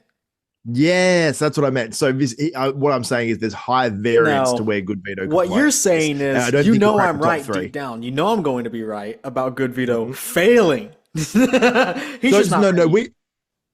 See, you don't like to take bets because you don't believe in what you say, and you don't think that you can outsmart someone like myself. Because people were clowning you in your own comments saying that if you think there's a 75% chance of that winning, Dylan, and then you're not taking that bet, basically you're dumb. No, I will find that comment if I have to. I tried to bet you. You said Good Vito is going to play second at Pittsburgh Pro, and I said I'd bet you $100 right now. No, I said how about I said top 3 or top? You said he'll be out of the top 5 or something. You said something outlandish like that. Something along those lines. I think you wanted to bet me that he was not going to be in the top 4. I'm like, that's a little too close for me. Like he can be 4th. Yeah. And you said you're 70, but I think you said I'm 75% sure he'll be out of the top 4, something like that. And then the guy clowned you on that, not taking that bet. If you were 75%, and then people without a room temperature IQ responded to his comment and were like, no, just because you think something's going to happen doesn't mean you would bet on it. I think a lot of things are going to happen. I wouldn't bet on them. Yeah, because you have a It's a different. lower It's a risk different. tolerance. Yeah, yeah. Like 8 inches Yeah. is my max. I And then it don't want starts to risk getting a little. 9. Right, I don't want to risk 9. Surely not. Okay. A 9 might split you. No, I'm just stopping. Okay. Pittsburgh Pro. Yep. Robbery. Hold on. No, I am going with what I said initially. I had Nick winning. I think he's a bigger guy. Like that back double bicep, he's a bigger Look at guy. this. Derek is smaller What do you than think? Bonac. Now, I'm not saying he loses the shot. I'm not saying he loses the shot to Bonac, but he's smaller Yeah, than Bonac. why does Bonac look so tall all of a sudden? Derek, no, it's not that. Derek is short. I keep trying to tell people he's like 5'4" I keep trying max. to tell him. And someone commented on my comparisons because I've done a lot of Derek comparisons in this time, and someone said Derek he just gets shorter and shorter every video in my comparisons. But legitimately, I try to tell people, hey, Derek's going to be a lot shorter than you think on stage. He says he's 5'6" or 5'5". No. And I'm not saying that's an issue. It's so impressive how Derek, it's so impressive how he has such a taper if he's 5'4.5" Right. or 5'5". Right. Even 5'5", the fact he has such a taper is crazy to me. And he holds that amount of muscle on his lats. Like, I don't know, that rear lat, like I look at it individually and I have him winning it. But then I see it side by side and it's a lot closer. Side tricep, I don't know. I could give that to Derek. Like, So looking at robbery this or video. not? Okay, you said you had Nick winning. Yep. Yeah. I'll go ahead and say it. You're gonna get. They don't call me. They call me the real deal. No one else in bodybuilding has that nickname. So they call me. They call me the real deal. No, they call me the Oracle of bodybuilding. But in all considering honesty, you were predicting Cruiser right up there in this show. that's his own damn fault. I mean, honestly. And you know what? Because of this, I'm now off the Crizzo train. Fuck Crizzo. You started to get me on that Cruiser train before this show, showing me that EVLS or whatever footage it was. Empro. Empro, yeah. If he would have brought that, I think it could have beat Bonac. Honestly, yeah. With Martin, there's an argument for Bonac to have beaten Martin with how sloppy Martin was. So maybe he beats both. I don't think that would have happened, but Crizzo is just like, bro, can we work on the posing? Can we do the bare minimum here? Shout out Superset Man. Shout out to Superset Man, indeed. But I say this was a robbery. I don't think Derek had any business winning the show. And I went through it. I said, okay, they're going to make the claim. They're going to make the claim that shape. That side chest from Derek is still very good. I had him winning that shot. I had him winning that shot.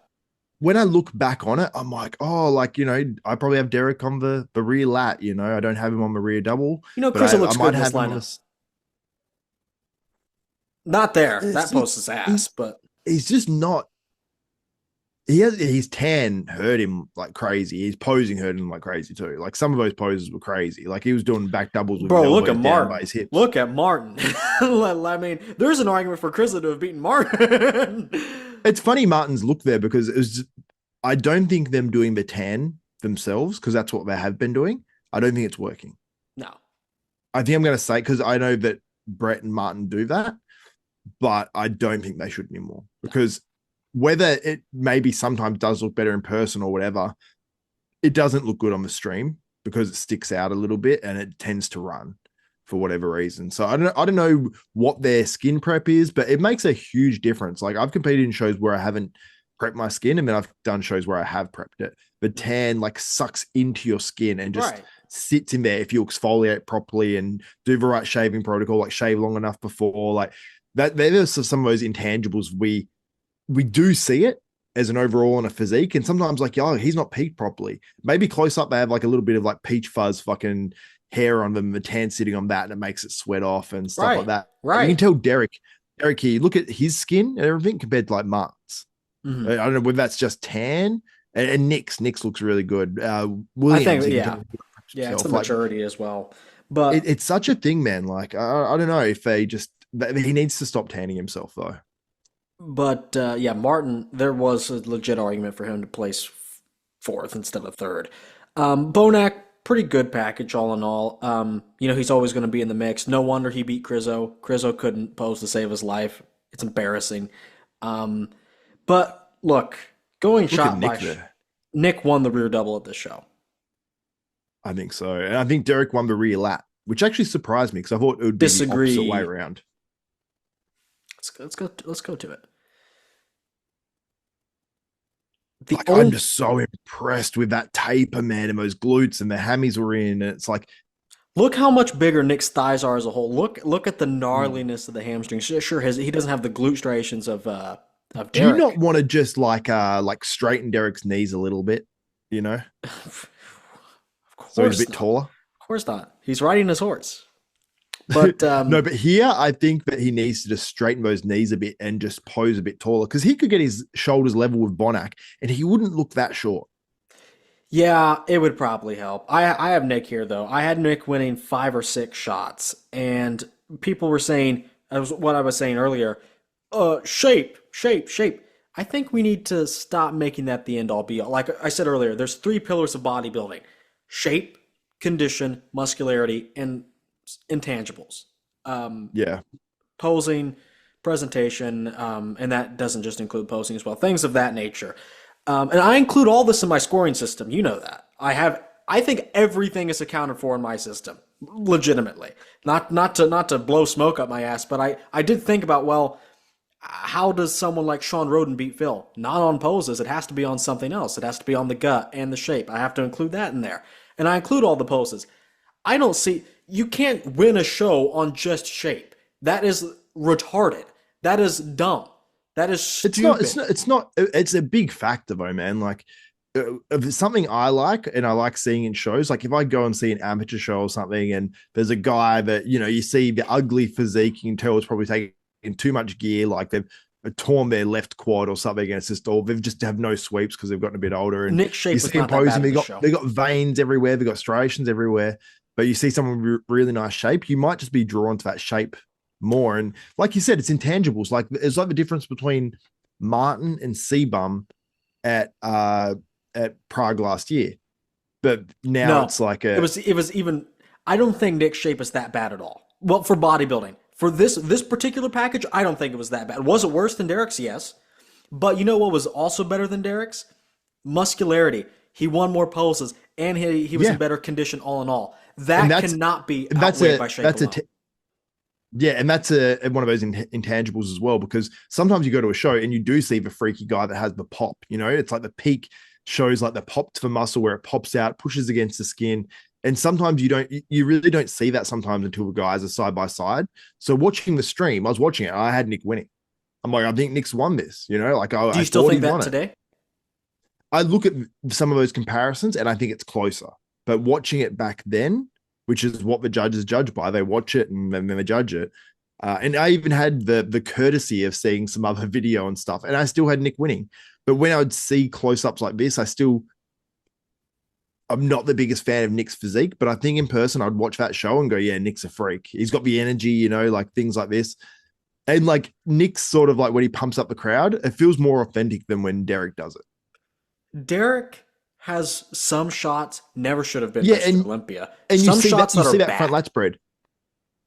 When it's in like static, you statically hold that and you see the striations in the delt and you see everything, but there's a few little spots where it's just looks a little smoother and Nick's just pops. Like it's not fully properly cut out. The glute's not flexed there. Like he should flex that glute from the side. Whether he loses a bit of hamstring doing that, I don't think it matters. To see full striations in that side glute, if you can keep that quad on like that would be ideal, My simple argument, and we'll move on. My simple argument is that Nick winning muscularity, more poses, condition should not be outweighed by shape alone. I don't think Derek's muscularity was close enough because he was losing more poses, and I don't think the condition was close enough. People are going to say, oh, the glutes.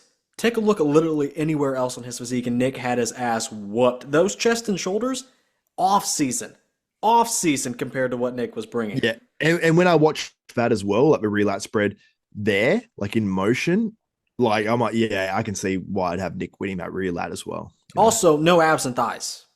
No abs and thighs. I'll play it. Yeah, I've seen enough. I've seen enough.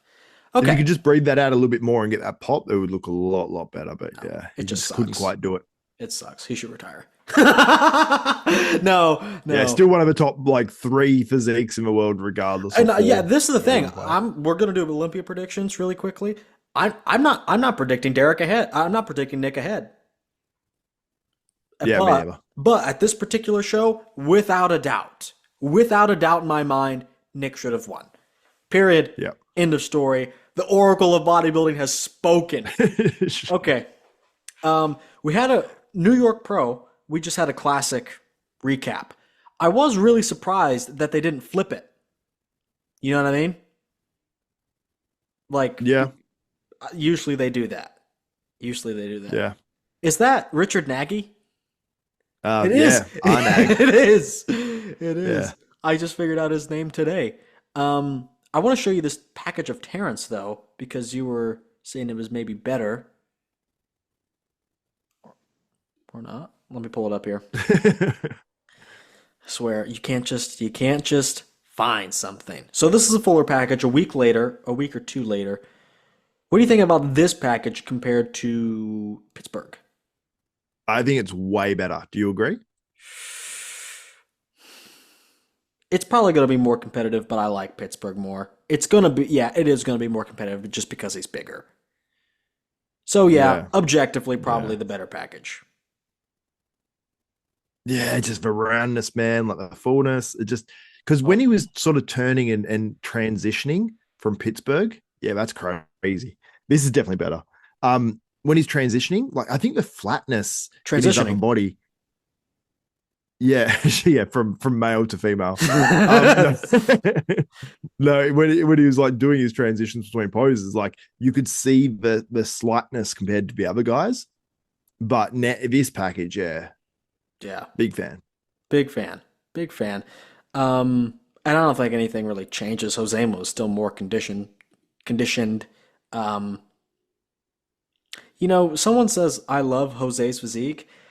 It's a physique that I completely understand why it's great. It's not a physique that I love. Terrence's physique is a physique that I love. You know what I mean? Yeah. Something I can appreciate. Though, I actually appreciate and love his conditioning. Like some of those shots as well. I'm like, oh, that's like that. I'm like, yeah, like if I had to choose a physique to look like, it would be definitely a William shape Martins. like Terrence. William Martins, yeah. And I'd be like Paco Batista if you knew that. Back in the day. You remember Paco? Yeah, I saw a picture of him today. Grotesque. Anyway, I saw this little comparison when I was looking at the New York. Oh, that's not what I want. I better stop. This is what I want. 2024 versus 2025. Nice little comparison. But yeah, Bonac jumped into the show because he jumps into every show. Not that I hate it. I think he should look keep how doing much bigger Nick is in 25 compared to 24. I want to see the back. Yeah, a lot better back. But Nick had to do the show because he did say he was going to do it regardless because he wanted another New York Pro ring, but it was definitely set in stone after he lost Pittsburgh. And it was an easy win. I mean, Regan was there, I guess. He made his comeback. Not really a comeback, but he came back after a hiatus. And looked worse. I did a video on this. He looked worse than before. Regan, everyone was saying, was it from New York or one of the other shows where Regan came out and they said the first 5 minutes he was out there, this was New York. He was good. Everyone who was there was blown away.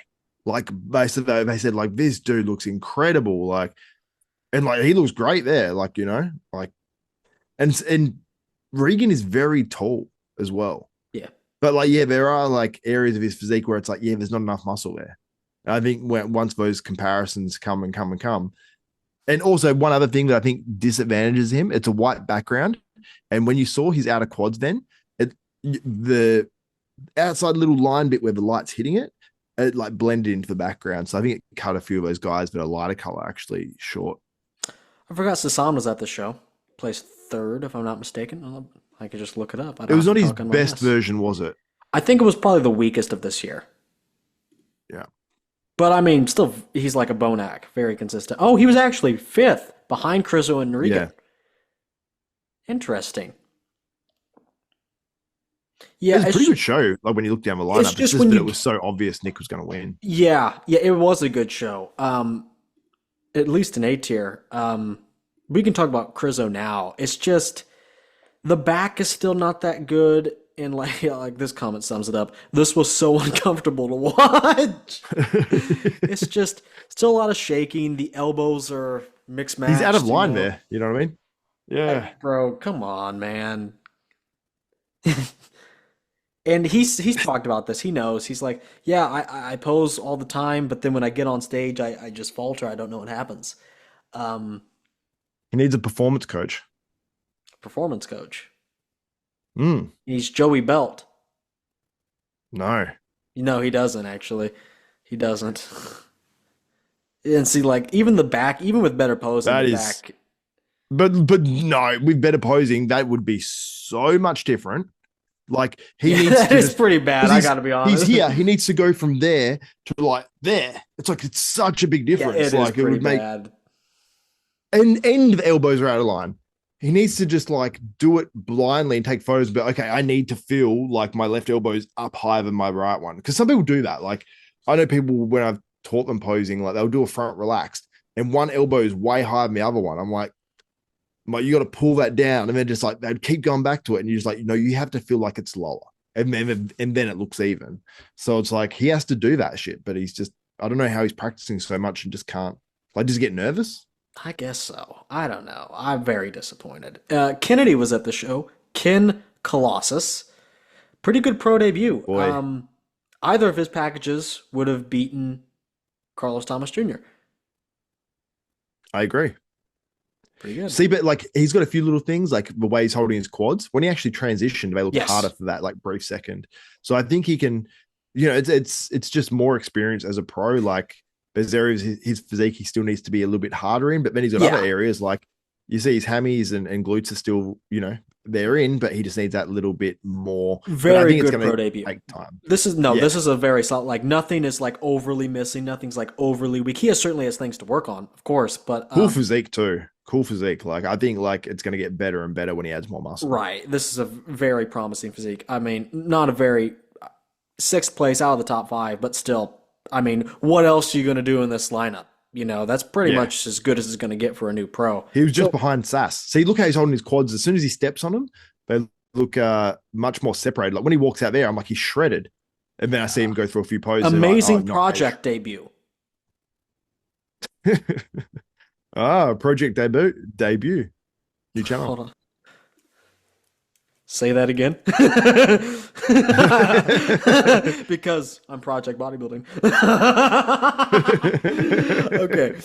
I think that's really all about New York. And then we can Are we doing women's? Joking. Gross.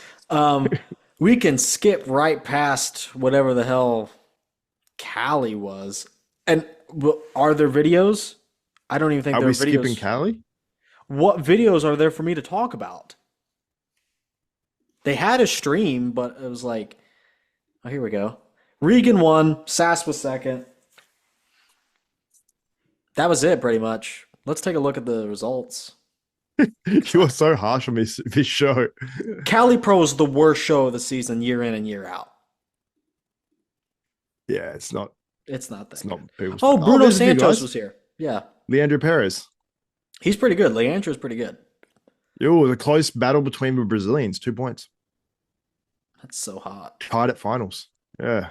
And then straight first. Yeah, I mean, I just don't have much to say. Like, there's just not enough to look at. Florian was in there. It's all right. Justin. Oh, yeah. What did you think of him? Florian's come back. Yeah. Florian. Let's have a look at him. No, let's have a look at him. Okay. Okay, no. And look, not even he has a video from the event. You have to go on like his tag shit, maybe. I hate when people stop allowing tags of themselves, and it's like, Yeah, three, these are 4 years all. ago. This is it. This is the same thing. Oh, I know. Here we go. Here we go. We'll talk about him at Legion at that point then, because yeah, we'll just talk about him in a second then, because Okay. Yeah. fuck the Cali Pro. And Legion is next. Legion is next. Anyway, so 2025 Legion, not to be confused with the 2024 Legion, both qualifying for the 2025 Mr. Olympia.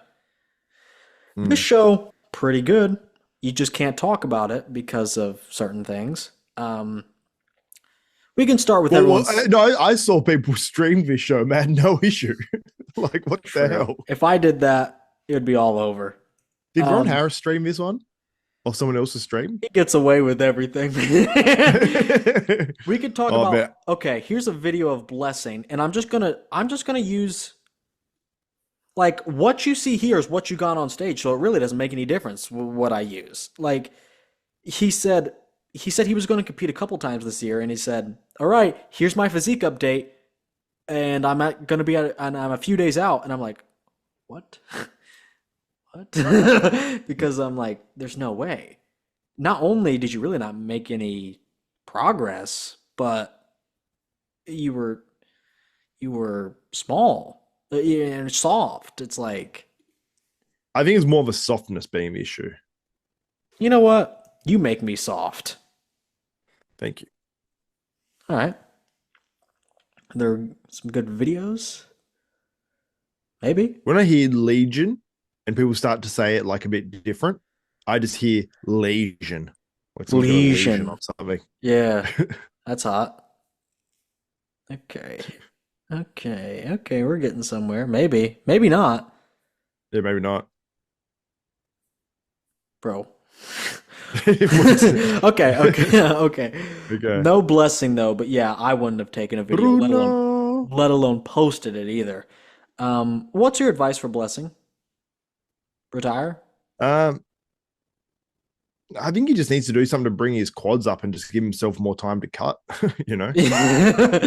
Yeah, and then he like goes, is he even competing or did he just give up on this season? I don't know. I don't know if he's competing or not. Like, check his story. I'm sure we'll Okay. get some muscle Down on the check ads. scorecard, but we ain't out yet. We made some minor changes and that physique is coming to life. To live. That physique is coming to live. Coming to live. To live.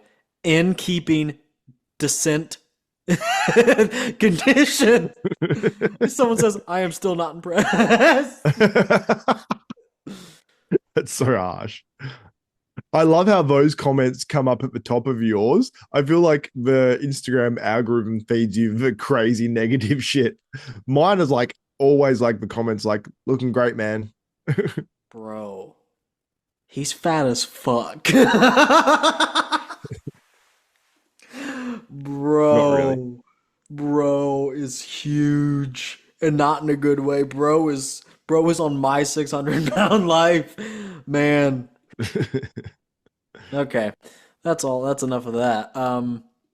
You had we could talk about Florian now. Florian. But I think Blessing can come back. He just needs a good peak, a good prep. Like, you know, we've seen it before, guys. I like how you said good peak, good prep.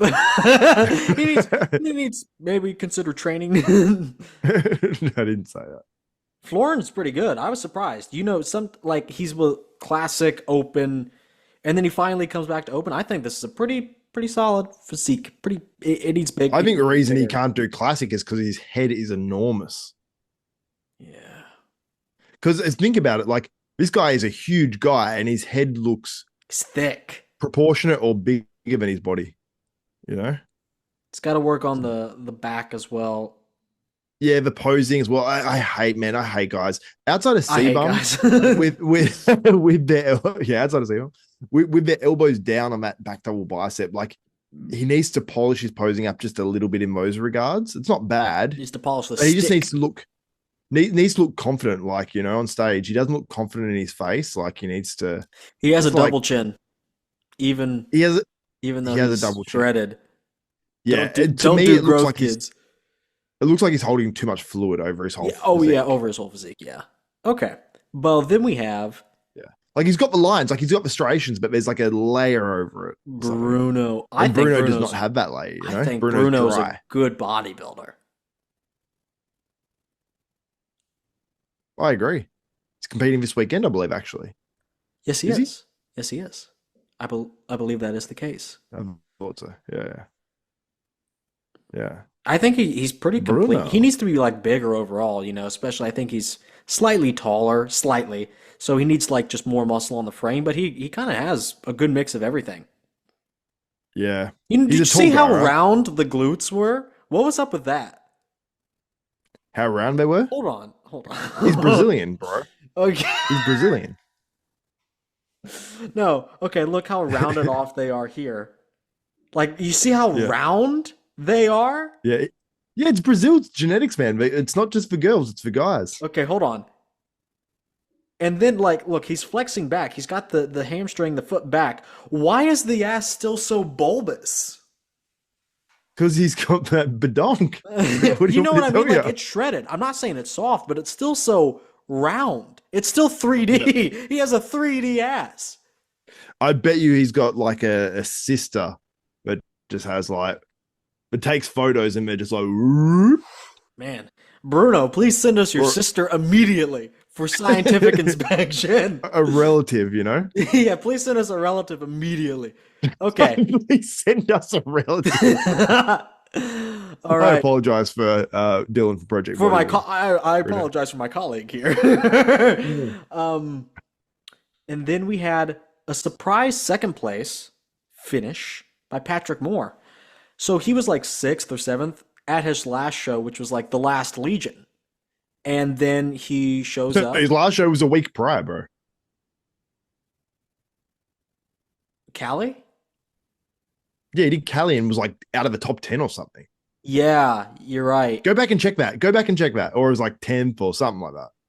It was crazy. Yeah, click on those results. He was 10th. You're right. Oh, Oh, was he really? Yeah. I just guessed that. That's crazy. Okay, You didn't yeah. guess that. You had no knowledge. I knew he's around 10th, Idiot. you know, give or take a few positions. But yeah, he went from 10th to 2nd. And then from this show, he went from 7th to 2nd. In the same calendar year. Yeah. Well, not It's the same just- calendar year, the same competitive year. Yeah, you're right. You're right. Calendar Same, literally means same, like- same competitive year. You're right. But you know, people were like, "Oh man, this Patrick looks good. He placed 2nd." Bro's not that much different ever. And I hate to be that way, but like, let's take an Personally- expectation, guys. Personally, yeah, he improved a lot, like a lot. But I would have still had probably Bruno beating him. Yeah, I would agree. I would agree. Like how you sat back then for like 10 minutes and just didn't do anything. I thought my computer was like wrecked. About to jump off this and like turn off my Wi-Fi. I could have had a meal. The time the computer reply. Could have had meal 2. Shut the fuck up. Okay. Okay. I think that's. Oh, we didn't even talk about the Legion winner, Tonio Burton. Best. Did your telephone fall off the table then? Like going. Yeah, Tonio was good there, wasn't he? But I think he was even better in Dubai. Disagree. I think the Legion had supreme video and lighting. Let's take a look at the back, the glutes, the back. Oh Yeah. yeah, He's trying to do the same thing again. I could have got another meal. better at Legion. Better at Legion. Tonio looks like a different creature. Hey, he looks like Alien versus Predator. Like You know, the Predator is his nickname. Predator, yeah. Well, he looks like it with the hair, you know. That's racist. Who's Alien if he's Predator? William Martins. I was going to say Morgan Asty. Nasty Asty. Nasty Asty. Paco Batista. Oh, you hear those? You hear those fireworks outside? Yeah. Yeah, Are it's they that time of legal? year. Are I they don't legal think fireworks? I don't think shooting fireworks off is legal, but I don't really mind. Okay. And then we had Sass winning not one but two shows, so we'll just talk about them in conjunction. Uh, In conjunction. oh, oh, oh, wait. Oh, Sass is the nicest guy on the planet. not really. That would be me. I did not expect his accent to be so British? just British. What are you You know trying to what I say? mean? I don't know. Okay, that's good enough. Um, oh, he ended up beating Regan at this show. You see, anytime, and I sometimes this agree. is Look at wrong. that iPhone footage.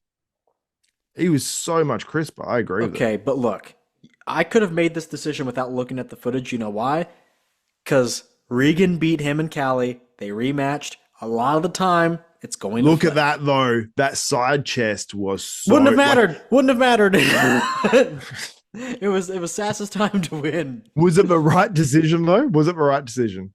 Mm, Look at that side chest. Where's Regan's chest gone? Yeah, he has the hamstring drop, but he's golden as you were well. glazing Like, Regan over in New York at the New York Pro. You were doing I would tricks on him. no.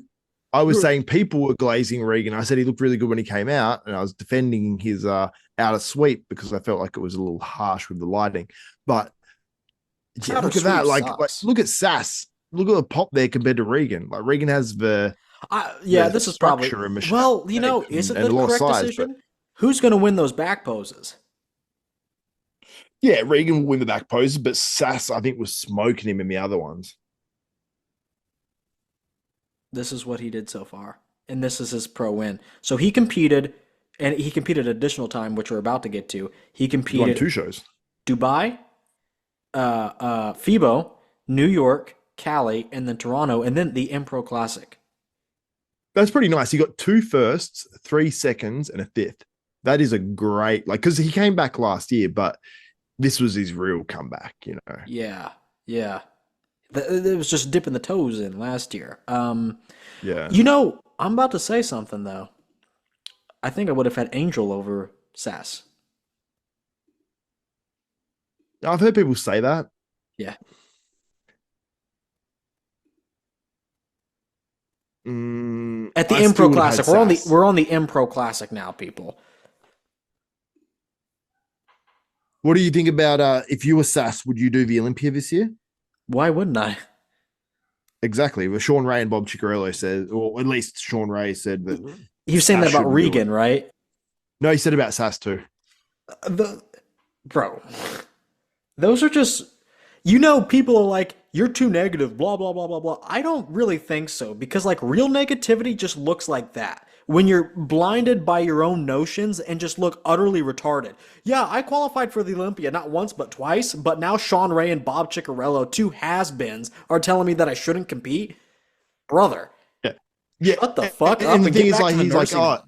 he's saying how it's a reality check and stuff like that. And a lot of guys don't bounce back from that. I'm like, I think Sass is going into the Olympia with, like expectations like, hey, I could do something and catch people when they're off. And Sass could do that. Like, legitimately, he can catch a bunch of guys. He's that another are off. Bonac. Look at what a smaller version of Tonio, much smaller than what he's bringing this year. Like I think he's like 8-9 pounds up or something, or 5 or whatever it is. It's an improvement.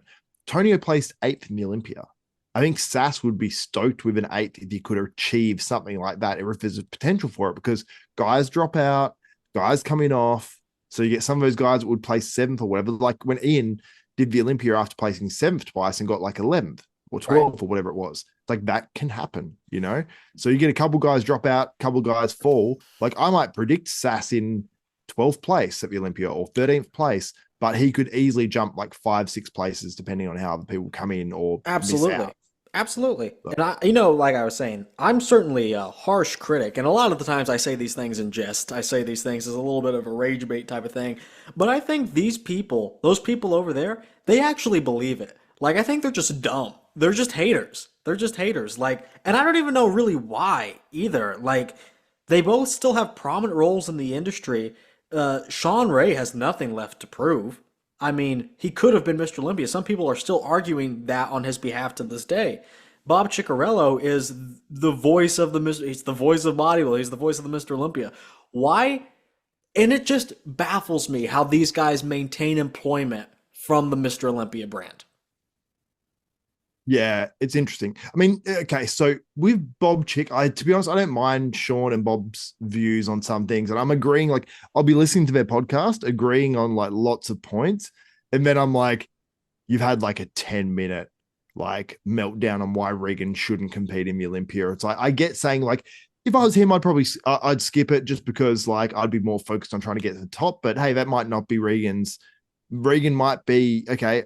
I'm only willing to go so far health wise, and I want to do this. So, and then wrap it up at that, you know what I mean? But they will go so long, and just the little like comments, like the little digs, like as in like, you know, like sometimes they're like I think I was mentioning this to Kenson. I was saying how Kennedy and Yanwu, the promoter Chris Mins of the Legion, he said to Kennedy, he saw the online basically like blowback on how Kennedy was left out of the first call out at Legion. I think it was Legion. Legion. And Chris Mins went and talked to one of the judges and said, hey, could you have a look at him? So he got the look in and moved up a spot, right? And Kennedy said, oh, thanks to the fans, you know, for saying whatever. And, you know, you made a difference. You helped me get that first call out at finals, right? So, and that was the truth. Bob and Sean was so condescending and saying like, Bob was like, first of all, Kennedy, welcome to the pro league. But if you think if there's anything that's said online that will make any difference to what happens with the judging, you're out of your mind, basically. And it was like, that's actually fact. That's actually what did happen. But they'll just keep going on and be like almost laughing at people, you know? And I'm like in a harsh way. It's the equivalent of fans asking for someone to be compared in person at a show. There's certainly been situations where that has happened, like Hottie getting left out of the top 2 at the 2021 Olympia, and then everyone's like, well, what the hell? And then he gets compared, and then people are like, you know, he actually probably should have won this year. I think I'm going to have an aneurysm. Not really. They don't really bother me that much, but it's just so dumb. And I'm not saying that they should be fired from the Olympia brand. I'm not saying that at all. They have the right to their opinion, absolutely. And I kind of like seeing some negative opinions from the from fans, but like I prefer negative opinions that are correct. You know, like Sass and Regan shouldn't do the Olympia. Then why the fuck did they compete this year? I can see now, like nowadays, I can see with more prize money there being a reason, and you want to win titles. Like you want to like you can't just say, okay, this Empro title doesn't mean anything. Like you're able to like, because guys know they won't. Some guys know they won't win the Olympia. Like Sass knows, I think, that he'll never get to the stage where he said that. He said anybody outside the top 6 I can beat. Yeah, exactly. So that's the thing. So he's aiming for that, you know, like just outside top 6, like a 7th or something. But like, well, winning these other titles means something to these guys. And I think it means something to Regan, keeps his name out there, keeps his popularity going. But in both of these guys' cases, they're both successful off the stage, and they're arguing, well, Regan needs to be bigger. Okay, well, it's clear that he wants to compete at the Olympia this year, or he wouldn't have competed at all, because he does need to grow. And if he wanted to grow, he just would have stayed home. So he wants to go to the Olympia. It's been his intention. So he's going to the Olympia. And Sass, it's the same thing. He loves to compete because he probably doesn't have that many more years left in the sport, and he's very successful away from bodybuilding. So why would he not just go all the way and take the aspect that he loves, competing, all the way? They're just the other reason would be it's just health or something. If somebody want to like, it's just dumb. Health, like it's not even people saying like, oh, I think it'd be one thing if Bob was saying, oh, I think this guy's physique is overrated, and it said this, and this, but it's never that. It's just like, nah, shouldn't compete. Like, bro, especially Sass being successful off the stage. This is about achievements, and he wants to compete at the Olympia. He never has. Like, especially for Sass, I think that's crazy. You'd be crazy not to do the Olympia. What happens if you never get back there? It's like, I think Sean devalues the value of the Olympia stage. Like, he says, hey man, go collect these other $15,000 shows and stuff like that. Collect the wins there. It's like, well, first of all, he might not win them. You know, even if Sass is getting a second at a smaller show or a third at a smaller show now, does it matter that much to him? Like, does he care about those ones? He more wants wins and to compete at big shows, I guess. The guy that we're using, his graphic, inspirational. Thank you for continuing to compete even after qualifying. It shows you truly love the sport. That's exactly Yes. what it's for him. As you were just saying, it's exactly what it's about for him. Because he's successful. He doesn't need to compete, but he likes Yep. it. So why not fully express your love in it by doing it on the biggest stage? Those two are allowed to have their opinions, but I'm certainly allowed to call them dumb. Just completely asinine. They're just not even opinions. They're just hate. It's just dumb. Anyway, completely stupid. That's it. We've gone through every show because we're stopping at Dubai, so we're halfway through the season. Man, it took a lot longer than I thought it would. Well, you said we're stopping at Dubai. We didn't do Dubai.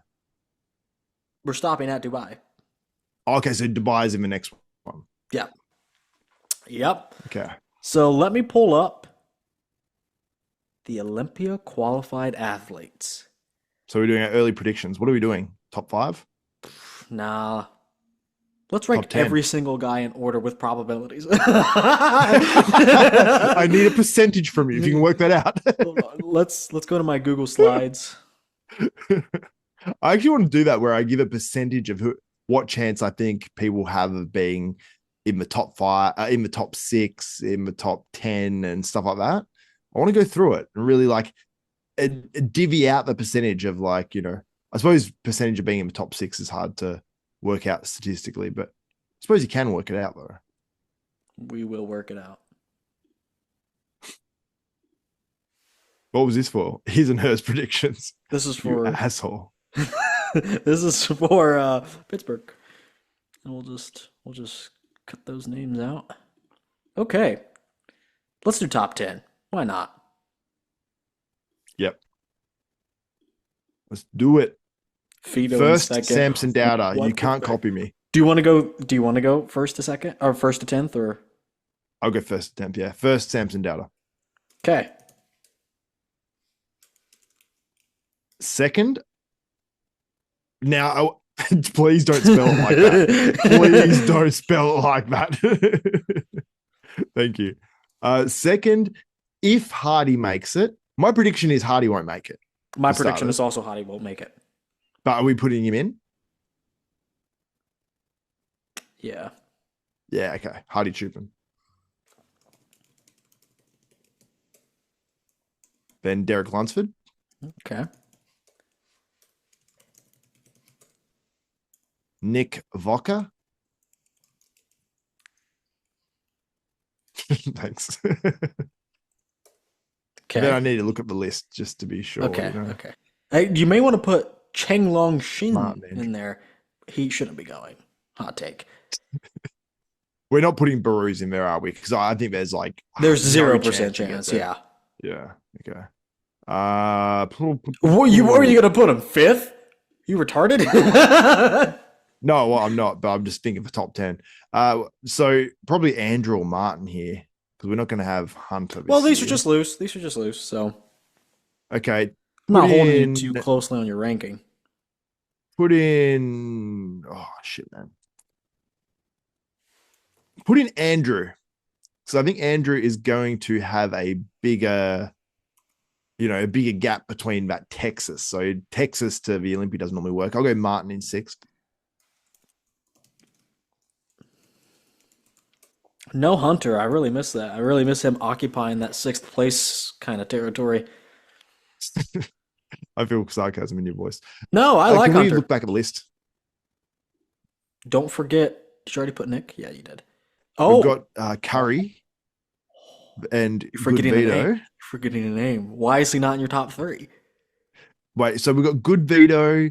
I'm You're considering Good Vito, not- Tonio, Okay. Brandon, Yeah, Bonac for sure. and Bonac. I'm gonna say Tonio. Tonio ahead of Bonac. Yep, That's not what happened over the weekend.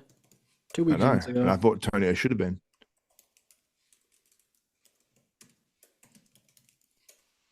Did I say Bonac in 8th? I'm saying Good Vito. Good Vito in 8th? Ah, Bro, you're retarded. I need to take a photo of this so I can remember and do my own one on my own channel. I might change it. We'll see. And then who's your 10th? We go back to the list. Curry, I assume. Oh yeah, shit. I want to put Curry ahead of Bonac. Curry Bonac. Yeah. Okay. It's a nice top. You know 10 what I if you called ask him? me. I have him. Mr. Condom. Oh,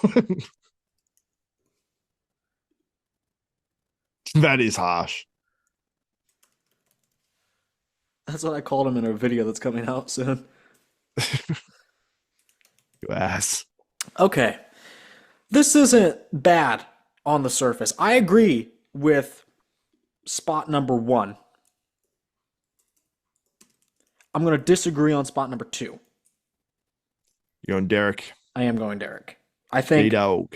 think that is the, and I know people are going to be like, "Well, politics, that doesn't exist in our sport." I think if it's close, which Olympias always are, they're going to look at the long-term rivalry. And it's been Samson and Derek, and it can be Samson and Derek for a lot more than it can be Samson and Hottie. So we'll have that. Third, I am probably going to go Hottie. Yeah. Fourth,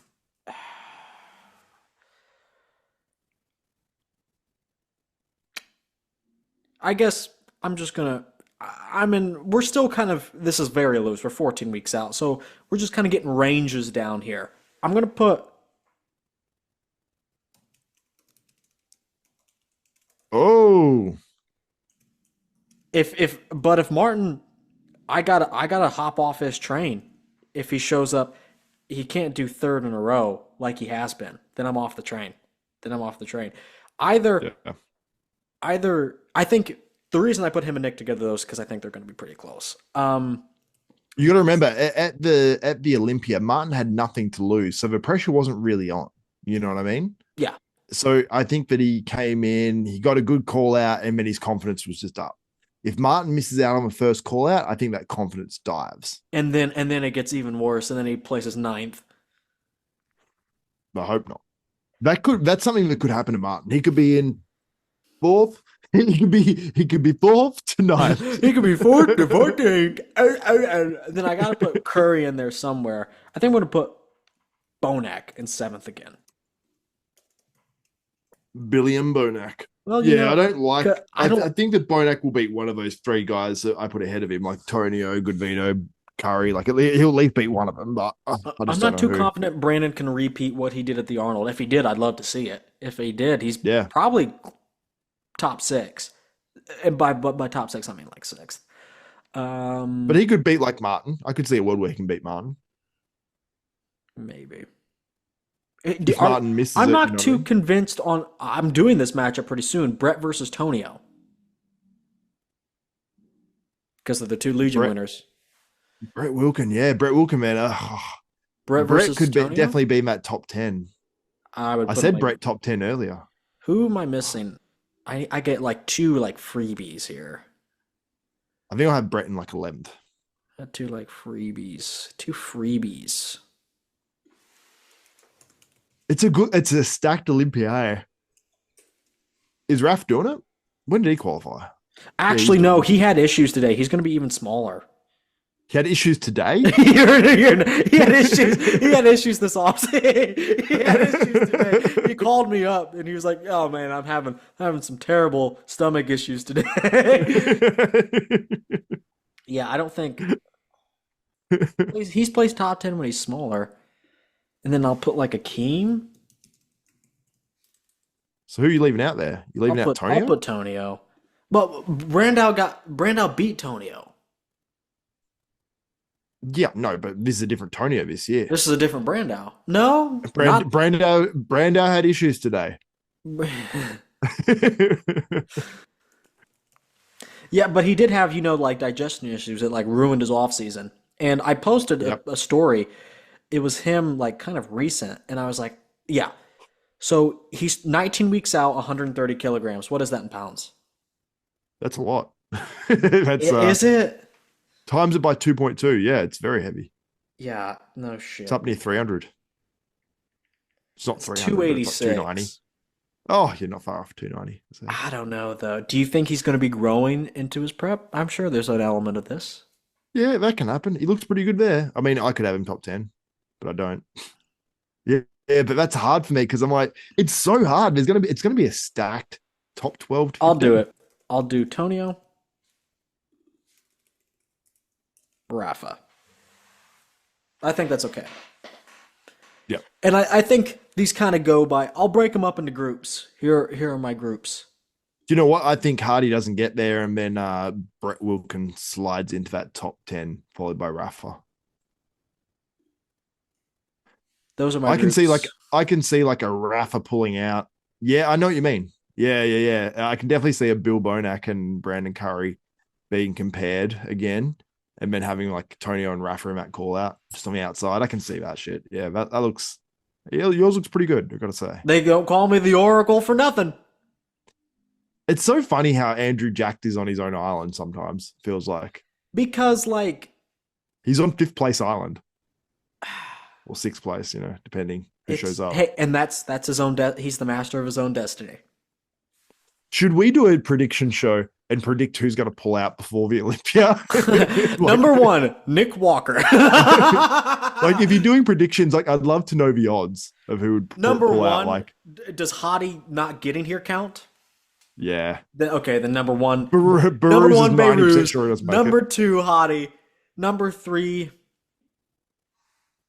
Would it be Nick or Raf? Because Raf's had a few gut issues. They could flare up. You know what I'm saying? Who else is likely to pull out? You got to think the older guys have injuries. You know what I mean? Yeah. I'm looking at the older guys. Keem wears a wouldn't lot do of that. tape when he trains. A lot of tape. He's got them He thick trains a lot tendons, now. though. He's got them thick ass tendons. He does. Um, Cheng Long Shen, because China. Because China, yeah, maybe. Okay. Because China. But that doesn't really count. Like, I don't even think he should be going to the Olympia, quite frankly. And, and What about Regan? Regan or Nick Walker? no, actually, no. I think Regan or Nick, because Regan has pulled out before. Yeah. That's fair. Yeah. Yeah. I don't think Nick want to miss it again. Like that'd be Hot take. he'll do anything. After that, Martin.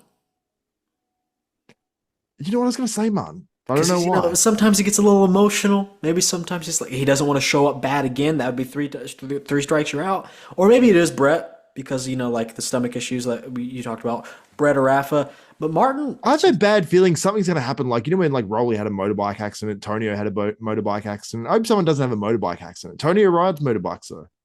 yeah, Martin. Maybe he's just feeling a little emotional. Doesn't want to do it. Yeah, maybe. But like motorbike accidents, think about it. Like I don't know. When I've prepped before and people have said this, like you're driving somewhere and you're like, how did I just drive the last 10 minutes? Like I can't remember driving that last 10 minutes at all. disassociate. In prep, that can be all the time. So if you're riding a motorbike like 2 weeks out, like that's some dangerous shit to me. Like get in a fucking car, man. Like get in a Hummer. So Right. at least you don't get taken out. What was this? Oh, remember when we predicted Kayeki to win the Pittsburgh, and then he showed up and Yeah. looked like shit. That was a hot take, eh? Crazy. You know He what? didn't I look don't like think. shit. It was just like No, he needed looked more. bad. He didn't look anything like his lead-up photos. Okay, that's it. We're done. That has been every show thus far. Well, that's been the first half of the 2025 season. Second half won't be as good. but here's what we have left. Does he have? We can just. No, the second half will be good. It'll be like a finale, a conclusion post Olympia. It'll be like an epilogue, a sad whimper. Epilogue. I need the schedule. Okay. Now we've done the flex. Okay, so we have Dubai and flex out of the way. We only have 7 shows left, I think, if I counted correctly. Mr. Big Evolution, Chicago Pros and Master doesn't count. So Mr. Big, Tampa counts, Texas counts, Masters Olympia. I think that's good enough. You can count it because you will have guys like Bonac. I still don't think Brandon will be doing it. 3. You can qualify for the Olympia too, the Masters Olympia. Okay, so that's 4. Pro Muscle Italy, that's 5. Europa, I think, is still close enough, far enough away that it doesn't count towards next year. So that's 6. And Tsunami will probably count for next year. Yeah, Tsunami's next year. Yeah, for sure. It has to be 27th of September. So When's the Olympia? Yeah, it has to. It can't be yeah, qualified it's 2 weeks within later. 2 weeks. So yeah, I was right. I said 7, but that I think I counted that before we had this past weekend show. So yeah, there's only 6 shows left now. That's pretty crazy, eh? It is. It is crazy. Eh? It's come quick. Yeah, well, don't we all sometimes? Yeah. Sometimes we don't at all. It's the opposite way, isn't it? I can't decide which is worse. Actually, Yeah, there's certainly a correct choice there. Well, it's getting late here in 1980s Almost so Miami. Or I think it's Chicago. Is that the Chrysler Building? Yeah, it looks Chicago-ish. Well, Yeah, it's I'm not getting worried. late here in 1991 Chicago. So Did you just have a bleed on your brain? It's like you couldn't speak all of a sudden. I'm like, do I need to call 911? When you leant forward, your whole body disappeared for a second too. I'm like, oh, he's evaporated. I can see your reflection of your glasses moving. You're not still completely. Are you trying to be Professor Charles Xavier or something of the X-Men? No. I'm saying it's a late night here in Chicago, 1991 Chicago. These phones, shutting them off for the night. I'm gonna bang my secretary and then go home to the wife.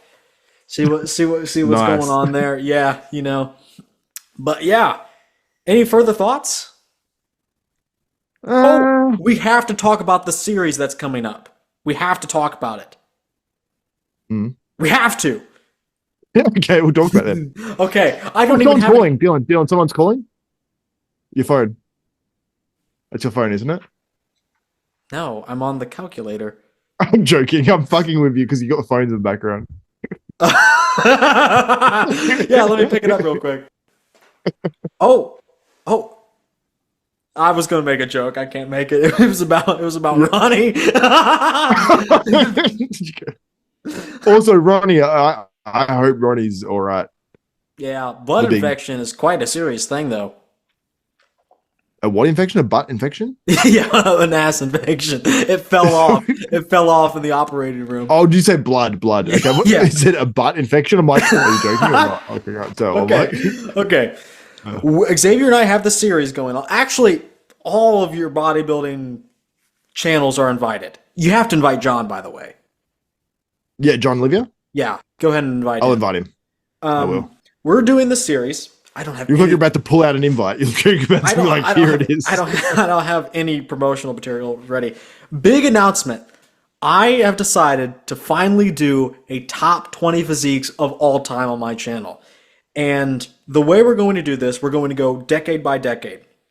And now, some of the decades won't really pose challenge to the overall ranking because I'm ranking best physiques.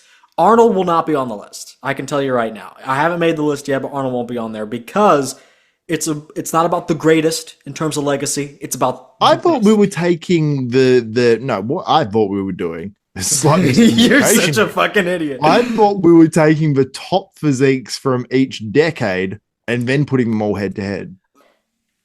No. No. Oh, that's what I want to do. Hey, fuck off. So here's what we're going I'm to do. committed. We're going decade by decade. We're going to do a tier list live every week, Monday, 8 p.m. Eastern Standard Time. We'll have a tier list for each decade: 70s, 80s, 90s, 2000s, 2010s, 2020s, and we're going to rank all the top bodybuilders in the decade. And then at the end of that week, I will do a top 10 on my channel of the top physiques out of that decade. So we kind of get like an open discussion at the beginning of the week. We have a tier list. You guys will be able to join a live chat. I wanted to do it live so some people can trickle in. If not, don't. but we can have that. And then at the end, I'll do a top 10 of each decade. And then I'll consider a lot of these physiques. And then at the end, I'll compile my list of the top 20. And it's going to take 6 or 7 weeks. If I don't have a week in between there where I need to like think about some things. Did you mention that it's a live pod? Yeah, I did. But I will mention it Sorry, again. I disconnected for a little bit there. 8 p.m. Eastern Standard Time Monday. Every Monday until the series is done, we will be doing a podcast live discussing each decade. And then at the end, we will have a discussion of the overall. You are such an list. American just to mention the East Coast time in the USA as the only time that it's going to be on. It'll be also 10 a.m. Tuesdays in Australia every Tuesday. On Well, Project look, Bodybuilding. you can do the conversion. 8 p.m. Eastern Standard Time is just the most common, or the people, Yeah. like even people in the UK are kind of aware of it. Yeah, the way I do it as well, the way I do it for anyone who seems to just not be able to figure out the time zone in any other place, you just put 8 p.m. New York, 8 p.m. 8 p.m. in New York time. Yep. And then put where you are, like in the major city that correlates with your time zone. I just put You got to make sure 8 New a.m. York and PM time. are on there. Yeah, 8 p.m. New York time in Sydney for me. That's Yes. what I put. Yes. And then it gives me the time on Google straight under there what it's going to be, or just put it into ChatGPT because ChatGPT is Yes, like 8 p.m. Eastern Standard Time. If I'm out in Los Angeles, if I'm on the West Coast, it's going to be 5 p.m. Eastern Standard Time. If you're going to be in Xavier's neck of the woods, it's going to be the next day because he's ahead. If you're going to be in Texas, it will be 1 hour difference. So it'll be Correct. Yeah, I know my shit. I'm very excited for this. Very excited. This is a Gonna be massive undertaking. We've already spent at least 2 hours in tandem working on this. We spent like 3.5 hours, man. I looked at the length of that phone call. It was nearly 4 hours. I'm like, what the fuck? Like, how did that extend so much? I'm like, oh. So Yeah. then I went and just cut myself. You know, no, I'm joking. I'm joking. YouTube, don't. Oh man. Okay. YouTube chill. Maybe So- bleep that bit. Just to recap, throughout the week, we're going to go decade by decade. 8 p.m. Eastern Standard Time Monday, 8 p.m. Eastern Standard Time. We will have a live podcast discussing each decade. We'll rank all the top guys in a tier list. I know you guys like tier lists. I like tier lists. We'll do that. I'll come out with the top 10 of that decade later in the week, and then it'll all culminate to the top 20 physiques of all time. And no one can debate it. Because I'm the Oracle, we'll have all the top commentators on the case, and then also the live chat as well to some degree. How could anyone disagree? This is like the master list. Yeah. All right.